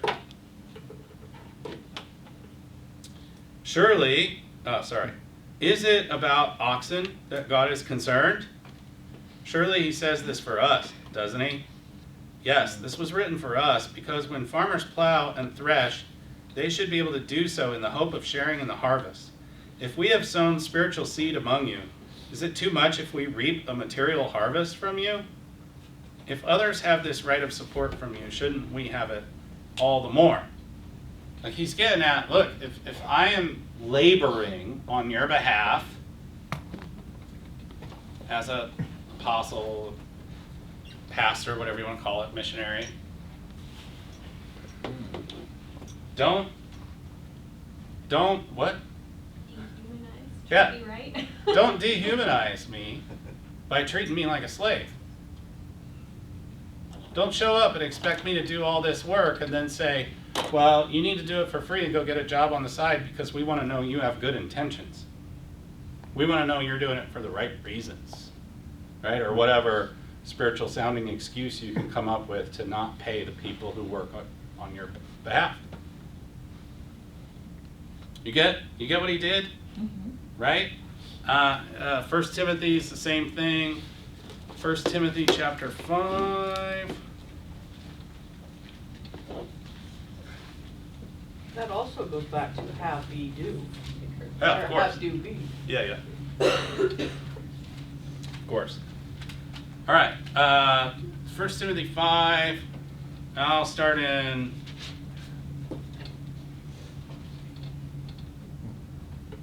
I was looking at chapter 4. Verse 16, rejoice. He's kind of closing stuff up.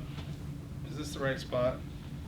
Let me Yeah, double- it's in 18 where he says it. Okay, all right. So I'm in the right zone.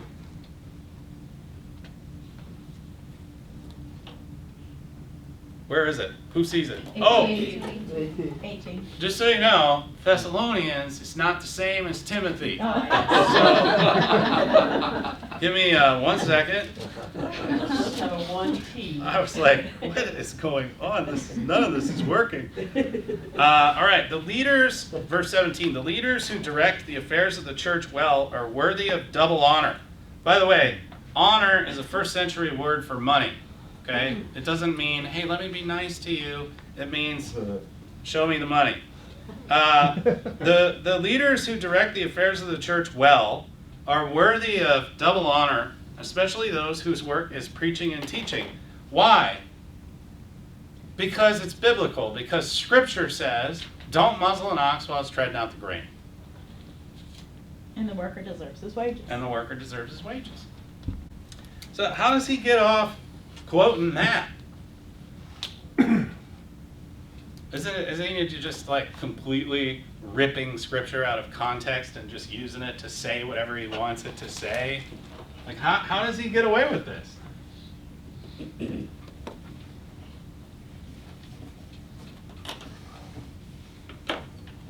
I'm just waiting for someone to say the obvious, because it's what we've been discussing. No? But he deserves it. Hey, he deserves it, but why is he using scripture like this? Is he scripture twisting? Is he Well, making crap up? What's he doing? Are people attacking his character? I don't know. I don't care. Filled in the Like, fridge. it doesn't matter. Yeah, you get what I'm getting at? Yeah. He's looking at the principle and applying the principle. Okay? He's looking at the principle and applying the principle. It's what Paul does in the Bible.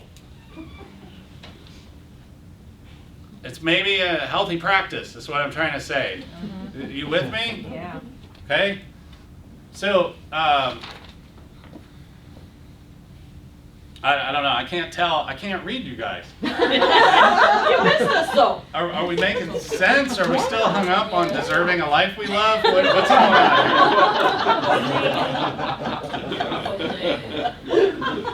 Well, because Paul was versed in the scriptures. He Yeah. he had the first 5 books of the Bible memorized. He had to because of his place. here? Yep.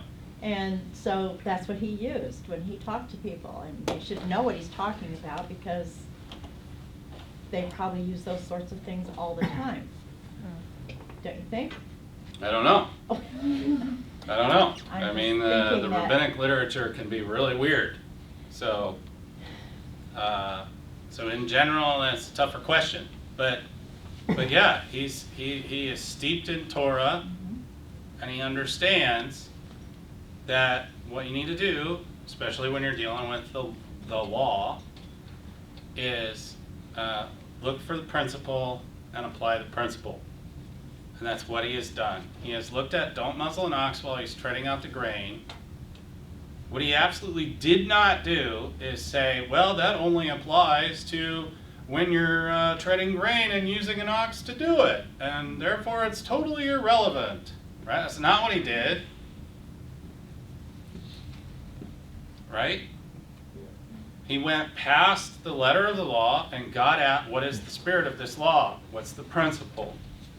And then he recognized that we have to apply the principle if we're going to call ourselves biblical.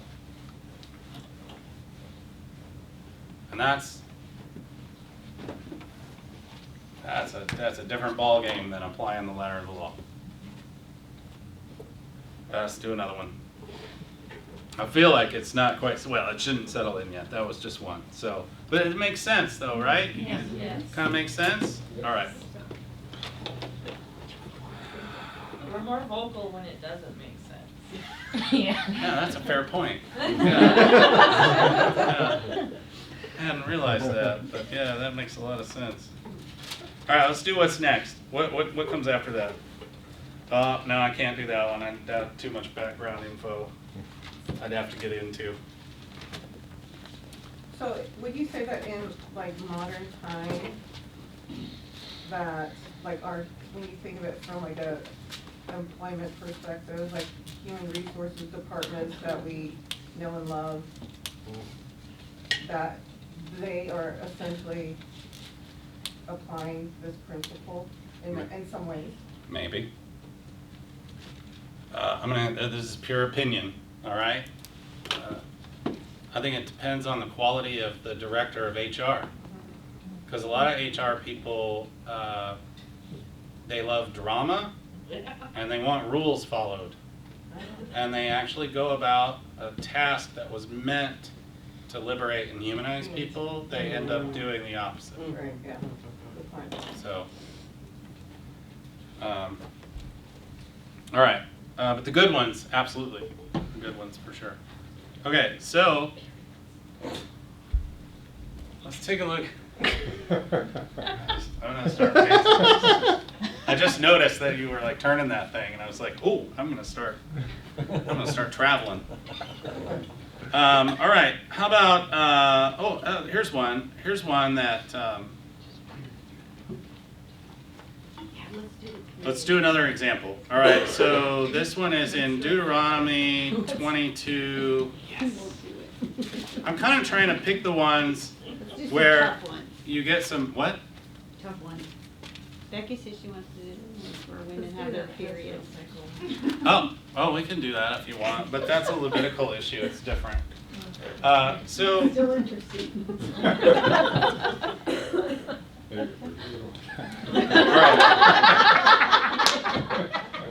I didn't hear it, but I'm sure it was funny. All right, let's do a really easy one, and then we'll do one that is more difficult. All right. So Deuteronomy 22 verse 4. If you see someone's donkey or ox fallen on the road, don't ignore it. Help the owner out. All right. What's the principle? If you see somebody struggling, help them. Perfect. Does that still apply today for believers? Yeah. Oh, okay. Or can I limit it, like, if you have a donkey or an ox, I will help you. Otherwise, you're on your own. Oh. Considering none of us have a donkey or an ox, but we would still expect you to help us. No. All right. Be a good person. Okay, but now what I want you to do is up your game a little bit, right? Because be a good person, you can say that to anyone. And what we're trying to press here is be biblical, Yeah. right? So we're amping it up, yeah? And so what I'm concerned about is that you can articulate why it's biblical. Or put it another way,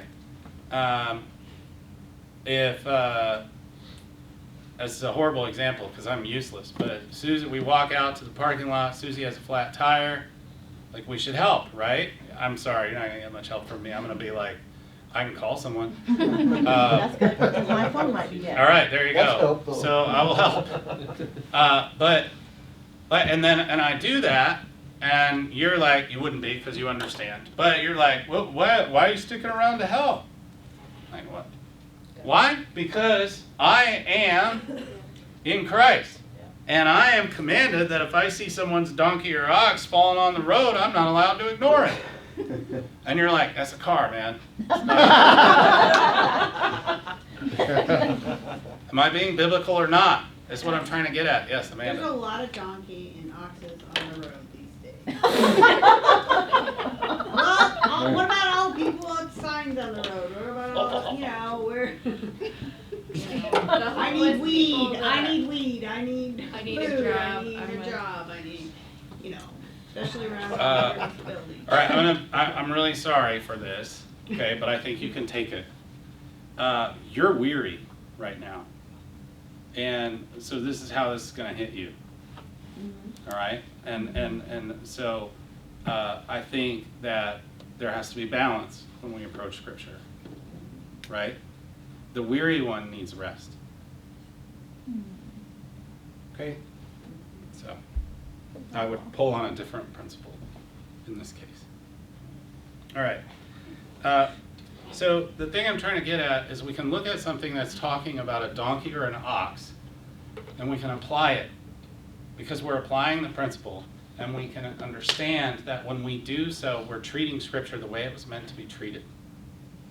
We're not ripping it out of context. We're not abusing it. We're not just trying to make it say whatever we want it to say, right? We're actually looking at what is the principle here. And it's those principles that get us at God's heart. God's heart is that as a community, we're willing to help each other out. Make sense? Yes. All right, let's do one that's a little more difficult, but it's fun because we can point at a New Testament passage. So, Yeah. sorry, are we saying it's just Christians because of the brother piece of it? or- I'm not saying anything about that. Okay, I didn't mean to, sorry. So it could be Anyone. anyone, the Samaritan. I think, yeah, like, I mean, and that's part of why Jesus goes down that path, right? Oh, who's your neighbor? Yeah. Well, why does he do that? So I think because what he's getting at is there are principles that apply to humanity. And like this is how we're supposed to treat humans. This is how ancient Israel, I keep pointing as though it's still written up here. This is how ancient Israel was supposed to be the representatives. Because this is how we live. This is how we operate. This is how we do things. Of course we extend it beyond our immediate family. Make sense? Yep. All right. Let's do. All right, I'm gonna make it a little easier on you. This could be hard if I just do one at a time. It's still gonna be maybe difficult. I don't know. We'll see what happens. All right, Deuteronomy 22 verse 10. But I'm gonna do 10, 11, and 12. All right. The reason I'm doing 10, 11, and 12 is tip you off. Look for the same principle in all three. All right? Oh, yeah. So I'm trying to make it a little easier on you so that you don't obsess about the details. Because what I was going to do, which would have been fun, is don't wear clothes of wool and linen woven together. And all of you would have been trying to figure out how wool and linen interact with each other and how maybe the garment will tear apart. Or you would have been coming up with all kinds of weird stuff because you'd be stuck at too granular a level with wool and linen. So let's do all three. Don't plow with an ox and a donkey yoked together. Don't wear clothes of wool and linen woven together. Make tassels on the four corners of your cloak. Why on earth would we be... Good luck. What do you got? Mm-hmm. Yeah. You know, now again, obviously, if we were saying the letter of the law is what matters, we would either be checking the tags of our clothing to make sure we don't have wool and linen, or more likely, we'd be saying, that's Old Testament, doesn't apply. Yes? I think he's talking about something being uneven. Okay? They don't work together. Okay? Keep going. Kind of like the putting a heavy yoke on someone else and a lighter one on yourself. Well, the Amplified Version says that it's a clean and unclean animal together too. That's a translation issue. Yeah. Disregard. Okay. Carry Is on. it because of wear tensions? What? Wear tensions, like, like I see, like in the Middle East, they would take those like scarves or whatever, but they would tie like ends because they were not, they didn't sew the ends. They would just like the fabric was like that, and they would tie it together so that it wouldn't. I'm not throw entirely certain what you're talking about, but I'm pretty sure at this point I can say eject and try a different route. Well, Too detailed. an ox is this big and a donkey is this big. Yeah. So wouldn't you have a Napoleonic complex going on between those two at some point? How about unequally yoked? Yeah. Or The a little strength- ones are gonna start nipping at the big one, nothing's ever Okay. done. Well, the Well, the opposite strength- So we're using something that if you were a farmer, you would hear that and go, yeah, of course not. Who would ever do that? So why are we putting it in the law? What's that, Kevin? Well, an ox and donkey are used for two different things completely. Yeah. So again, if you're from an agrarian society and you hear that one, you're like, nobody would ever do that. Why? Why? Well, it's kind of like wool. Like wool you wear in cold weather, linen in warm. So, what are we getting at? You gotta go more abstract than the details. But this ties into the four corners of the cloak thing. Well, because you trip on two tassels up there at the bottom, so that wouldn't work. The tassels are at the top. But the law says to tie four tassels, right? One on each corner. Make tassels on the four corners of your cloak. So who wears cloaks? Ah. Now we're Travelers. heading- Now we're heading in the right direction. Is this a normal thing? Travelers. Do people normally wear tassels on their cloak? Is he? Ah, but you're like, who wears clothes? yeah, My point I mean, is, you just That was really a question to you. right. I I was kind of like, okay, Right. I knew that was gonna lead somewhere, but Yeah. I really didn't know the answer. Yeah, I know you don't know the answer, but here's what I'm trying to get at. I want the class to collectively go, oh, you just asked, what is it in their town? And that's the impulse that you should be having, right? Because we've got to understand it in their town first.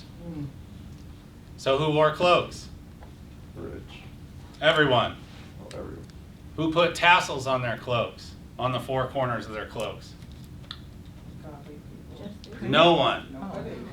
So you're setting yourself. So what would, you're setting yourself apart. Oh, that's interesting. You're claiming your identity if you really want to. Oh, that's interesting. Play with that for a little while. Can you make something along those lines work with the others? What did she say? I said that they're claiming their identity then, maybe? So is wool common and linen like set apart? Oxen. It's a good try. That one's not gonna work.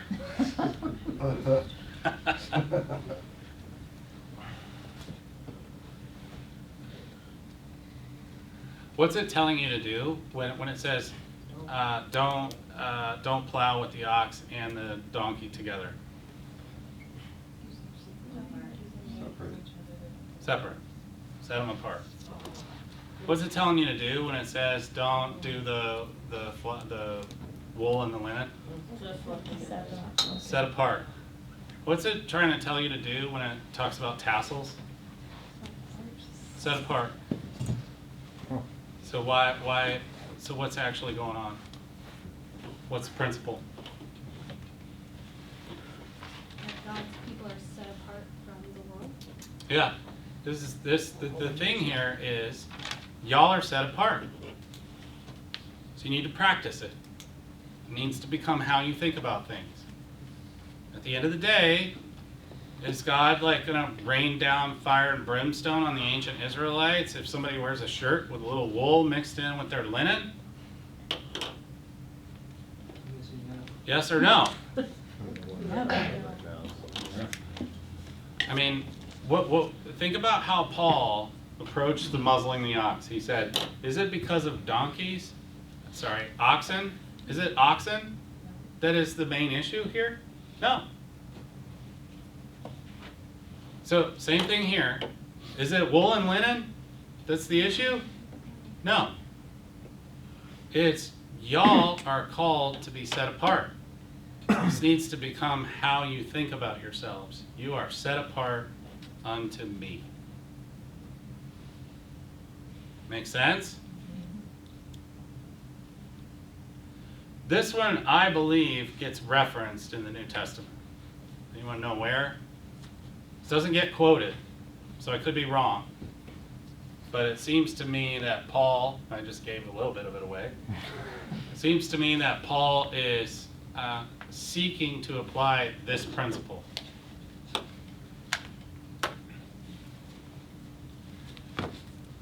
Anyone?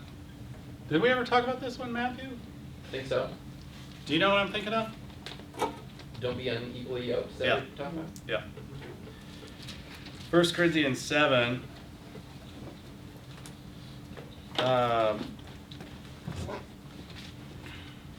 It's the don't be unequally. I don't know what verse it is. You can read through there.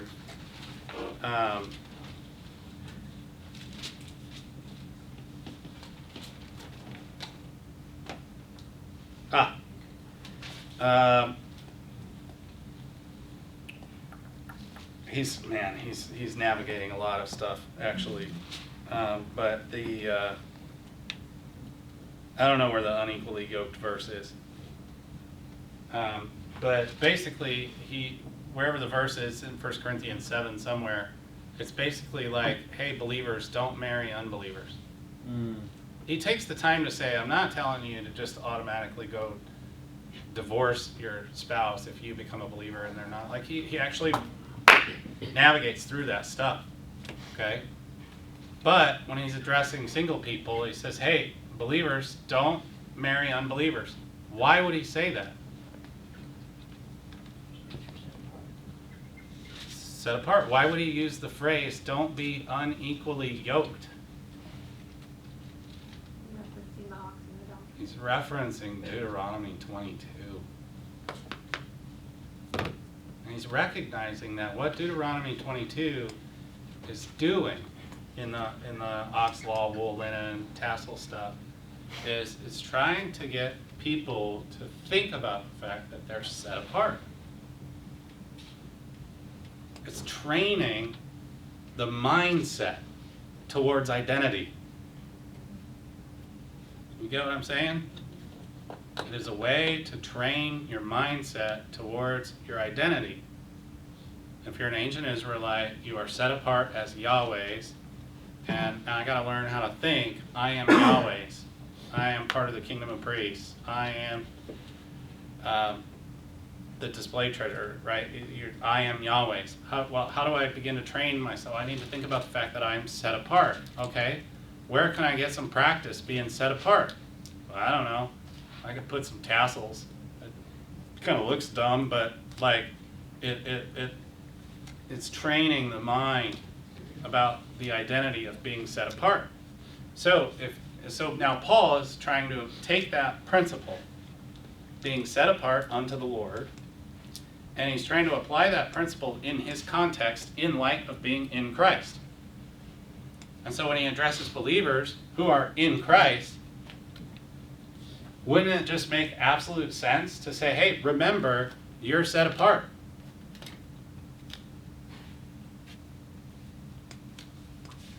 You get what I'm saying? And so instead of spelling all that out the way I just did, he just says, don't be unequally yoked. Because that's, again, he's applying the principle to the situation that he's facing. Does that make sense? Yeah. All right. Let's, how are we doing? Questions, thoughts, comments? Care, yes? Full. Okay, yeah, that's what I was thinking. So, when I can tell that people are spent, I'm always like, all right, one more. Woo! One more. Can I ask a question? Yes, So the- please. So the Israelites, when they would have heard, like, don't yoke the ox or the donkey or don't wear the separate clothes, would they have automatically known that's foolish and they would have known that God is referencing them to be set apart, or would that have been explained to them? Because, like, that was not obvious to me. So is that, like, totally a cultural thing? They would have automatically have known that? Super great question. And I think in some ways, yes, and in a lot of ways, no. Here's why I say that. For legal text specifically, so now I'm thinking of, for example, Exodus 21 to 23. I'm thinking of the legal sounding things in Deuteronomy.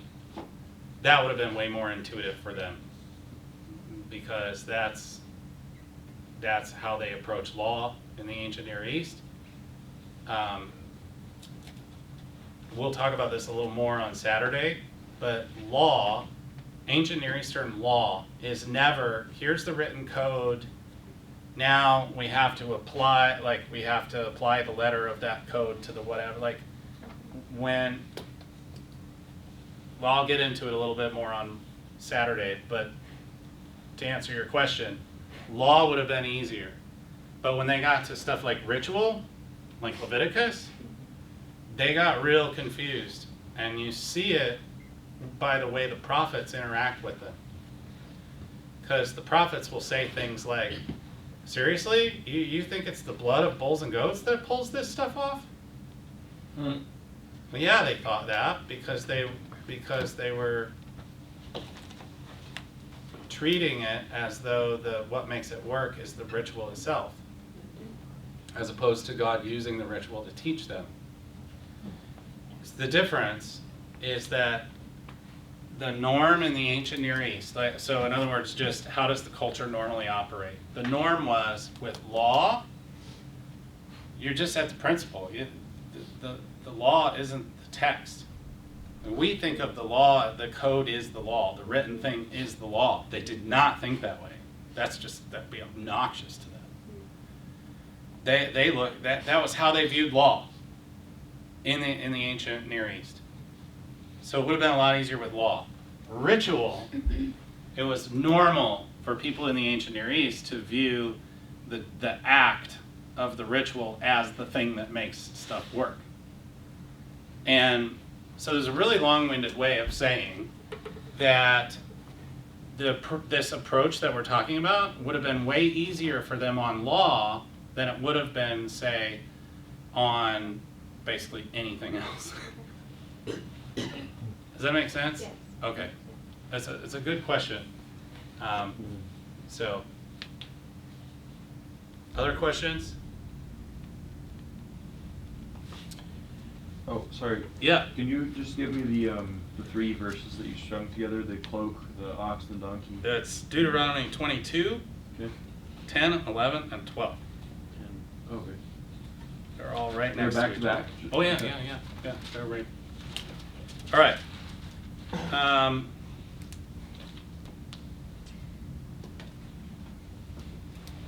Is that Yep. okay? How would you know, how would we know that those 3 go together? They're right together. How do you know that they're not like you're not taking Yeah, each like separate as their own principle? Oh, because when you do each one individually, you come to the same principle. Got it. So you go, oh, these Okay, just affirm each other. Got it. okay, Woohoo! okay. Let's do another one that does that. Yeah. All right, last one. All right, hang in there. There's another one that does this same kind of thing. Let's look at Deuteronomy. Here it is, 24. It's the end of Deuteronomy 24. We'll start in verse 19. All right. So again, we're going to get 3 things. When you are harvesting in your field, and you overlook a sheaf. I feel like I can do this one because we've had all this discussion about barley and wheat. That this works great. When you are harvesting in your field and you overlook a sheaf, don't go back to get it. Leave it for the foreigner, the orphan, and the widow. By the way, just as an aside, foreigner, orphan, widow, priests. There's several others that kind of become like standard ways of, especially widow in Deuteronomy, widow, foreigner, and orphan. But foreigner is actually more specific. It's like resident alien.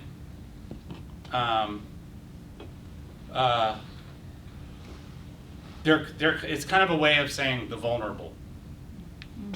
All right, because in the way ancient Near Eastern society was typically structured, they would be in vulnerable situations.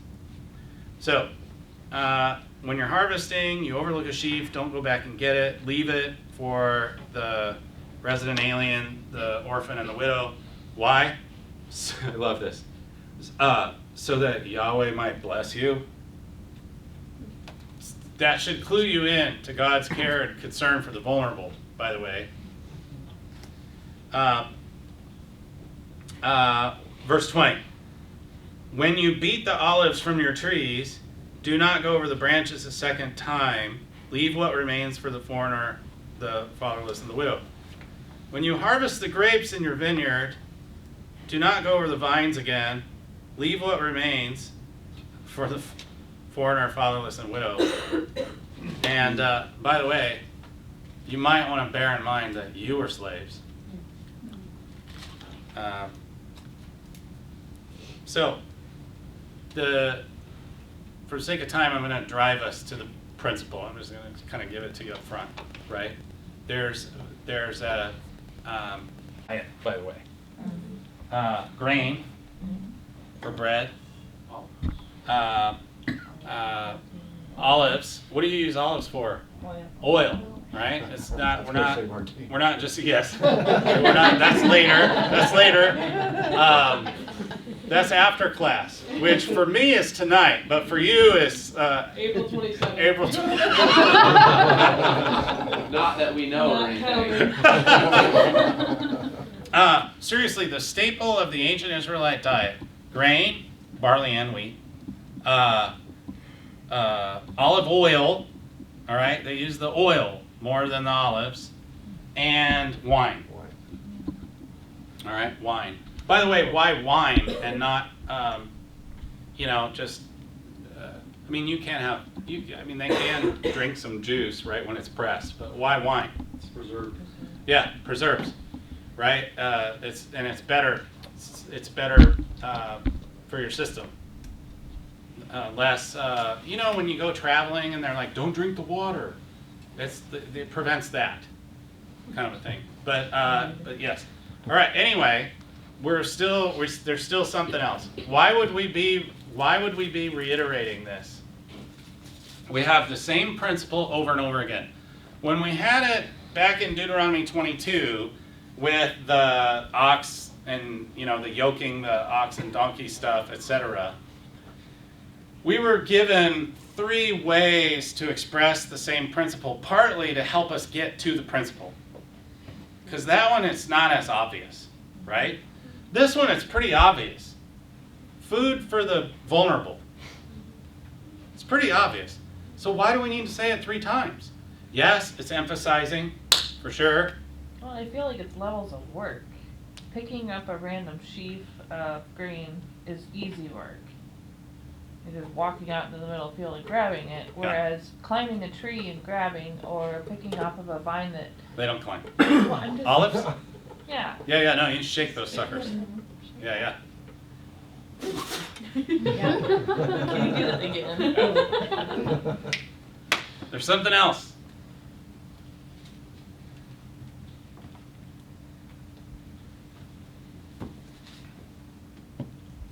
I see something, but I don't know if it's, I see the bread and the wine, making bread and wine Mm-hmm. as a sacrifice. Probably not. I don't want to disagree, but I'm trying to get at something else. Yes. Would it just be like loving your neighbor, like by leaving something for them? Yeah, but we're focusing on the vulnerable. That's why we keep saying the widow and the orphan and the foreigner. It's not a handout. The vulnerable have to go out there and pick it up so they get the feel of worth of working. Yeah, and you see that played out in Ruth. Yeah. Does it have anything to do with the person that's leaving the food, trusting that they're not being like selfish and being like, well, that's mine, I'm gonna go back out and get it? Yeah, it does, but I don't think that's why it's repeated. And back to what you said, what did you say again? So that, Oh yeah, they have to go at it, right? yes, they feel worth. There's, I don't want to like overdo the point, because what I don't want to do is say that you need to obsess over are you enabling or empowering kind of stuff, but it actually is a grid. Like what I mean is so much of Torah is about alleviating vulnerability, and enabling helps create vulnerability. And so the Torah will have a tendency to avoid things that can easily go down an enabling versus empowering path, because it's so concerned with lifting people up out of their vulnerability. All right. Well, I've asked, when I ask the question every way I can think of to ask it, and I don't get what I'm thinking of, that's always an indicator to me I have not been clear. So at this point, I'll just have to tell you. But like, yeah. Yeah, I'm just trying to say not your failure, my failure, because if I'm doing it right, I can elicit it out of you. The thing I'm trying to get at is the law, and maybe this is just easier for me to see because I've I've had to do a lot more law, not just Israelite, but other cultures. And what Deuteronomy is doing here by repeating the same thing, just different angles, right? And it's an easy one. So again, back in chapter 22, hey, I need to give this a few different ways because this one isn't as immediate and obvious and as apparent, right? And so when I back these up, you can start to see. I'm wondering if I know where you're going. Is this a way of the author telling the reader, like, hey, this is super important, you need to pay attention, because I'm saying it 3 times? Yeah, and that's what And that's Kevin. what you said. That's what Okay. Kevin was saying. And yes, it's doing that, and it's going beyond that. Is what I'm trying to get at. So in that same vein, what it's getting at is, guys, this needs to be on your mind all the time. Okay? He's repeating it. He's repeating something where this one is super easy to get to the principle, right? Food for the vulnerable. Why doesn't it just say, hey, make sure the vulnerable have a way to get food? Instead, it says, hey, you know when you're doing the sheaves, don't go back. Oh yeah, that makes sense. Oh, you know what? When you're doing the olives, yeah, you should make it work there too. Oh, nice. Yeah, all right, that makes sense.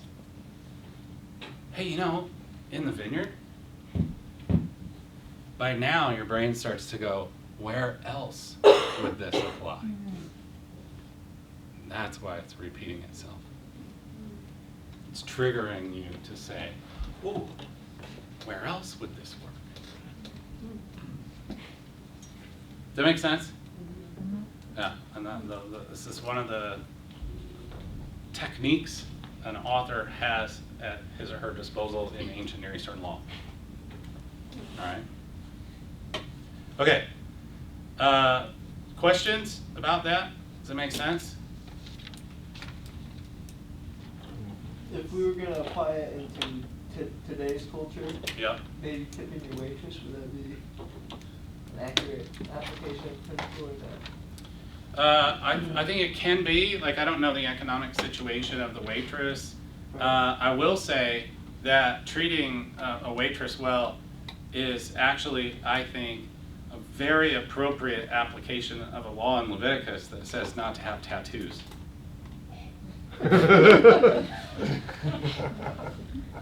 I see your tongue in your cheek. No, not at all. No, I mean, I get why you would say that, but no, I'm dead serious. There's a law in Leviticus that says don't get tattoos. Right.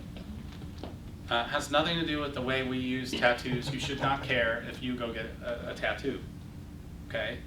Tattoos in the ancient world were used to mark slaves. So when it says we're not doing this tattoo stuff, we're not putting someone in an economically vulnerable situation into a well, let me say it a different way. Yeah. We did a whole podcast on this, by the way. You can listen to it if you want. You would get the details in the podcast. So when we go out to eat and we look at a server and we treat them like a second-class citizen, we're doing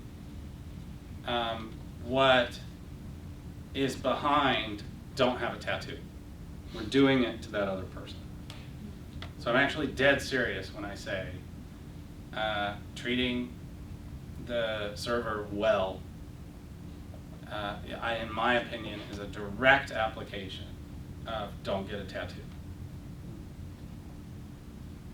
It is so easy for us to dehumanize the people who serve us at the restaurants, hand us our Taco Bell out the drive-through window, etc.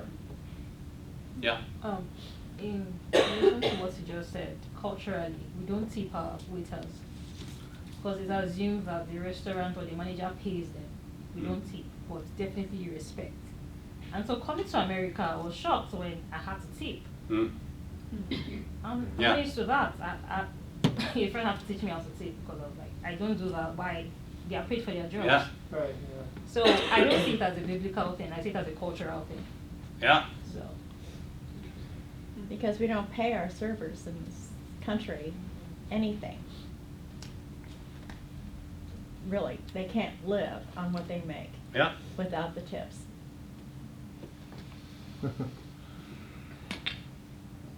But my daughter has been a server for years. And she said that in Europe, they pay their servers Mm-hmm. wages. Yeah. So you don't tip in Europe. Right. Because they get paid enough to Yeah, support which I had the themselves. opposite experience of you. When I was doing my PhD in England, it was weird to me to not leave a tip at the pub. Yep. But anyway, the principle though, regardless of tipping, is in the environment that you're in, to not dehumanize, basically. All right.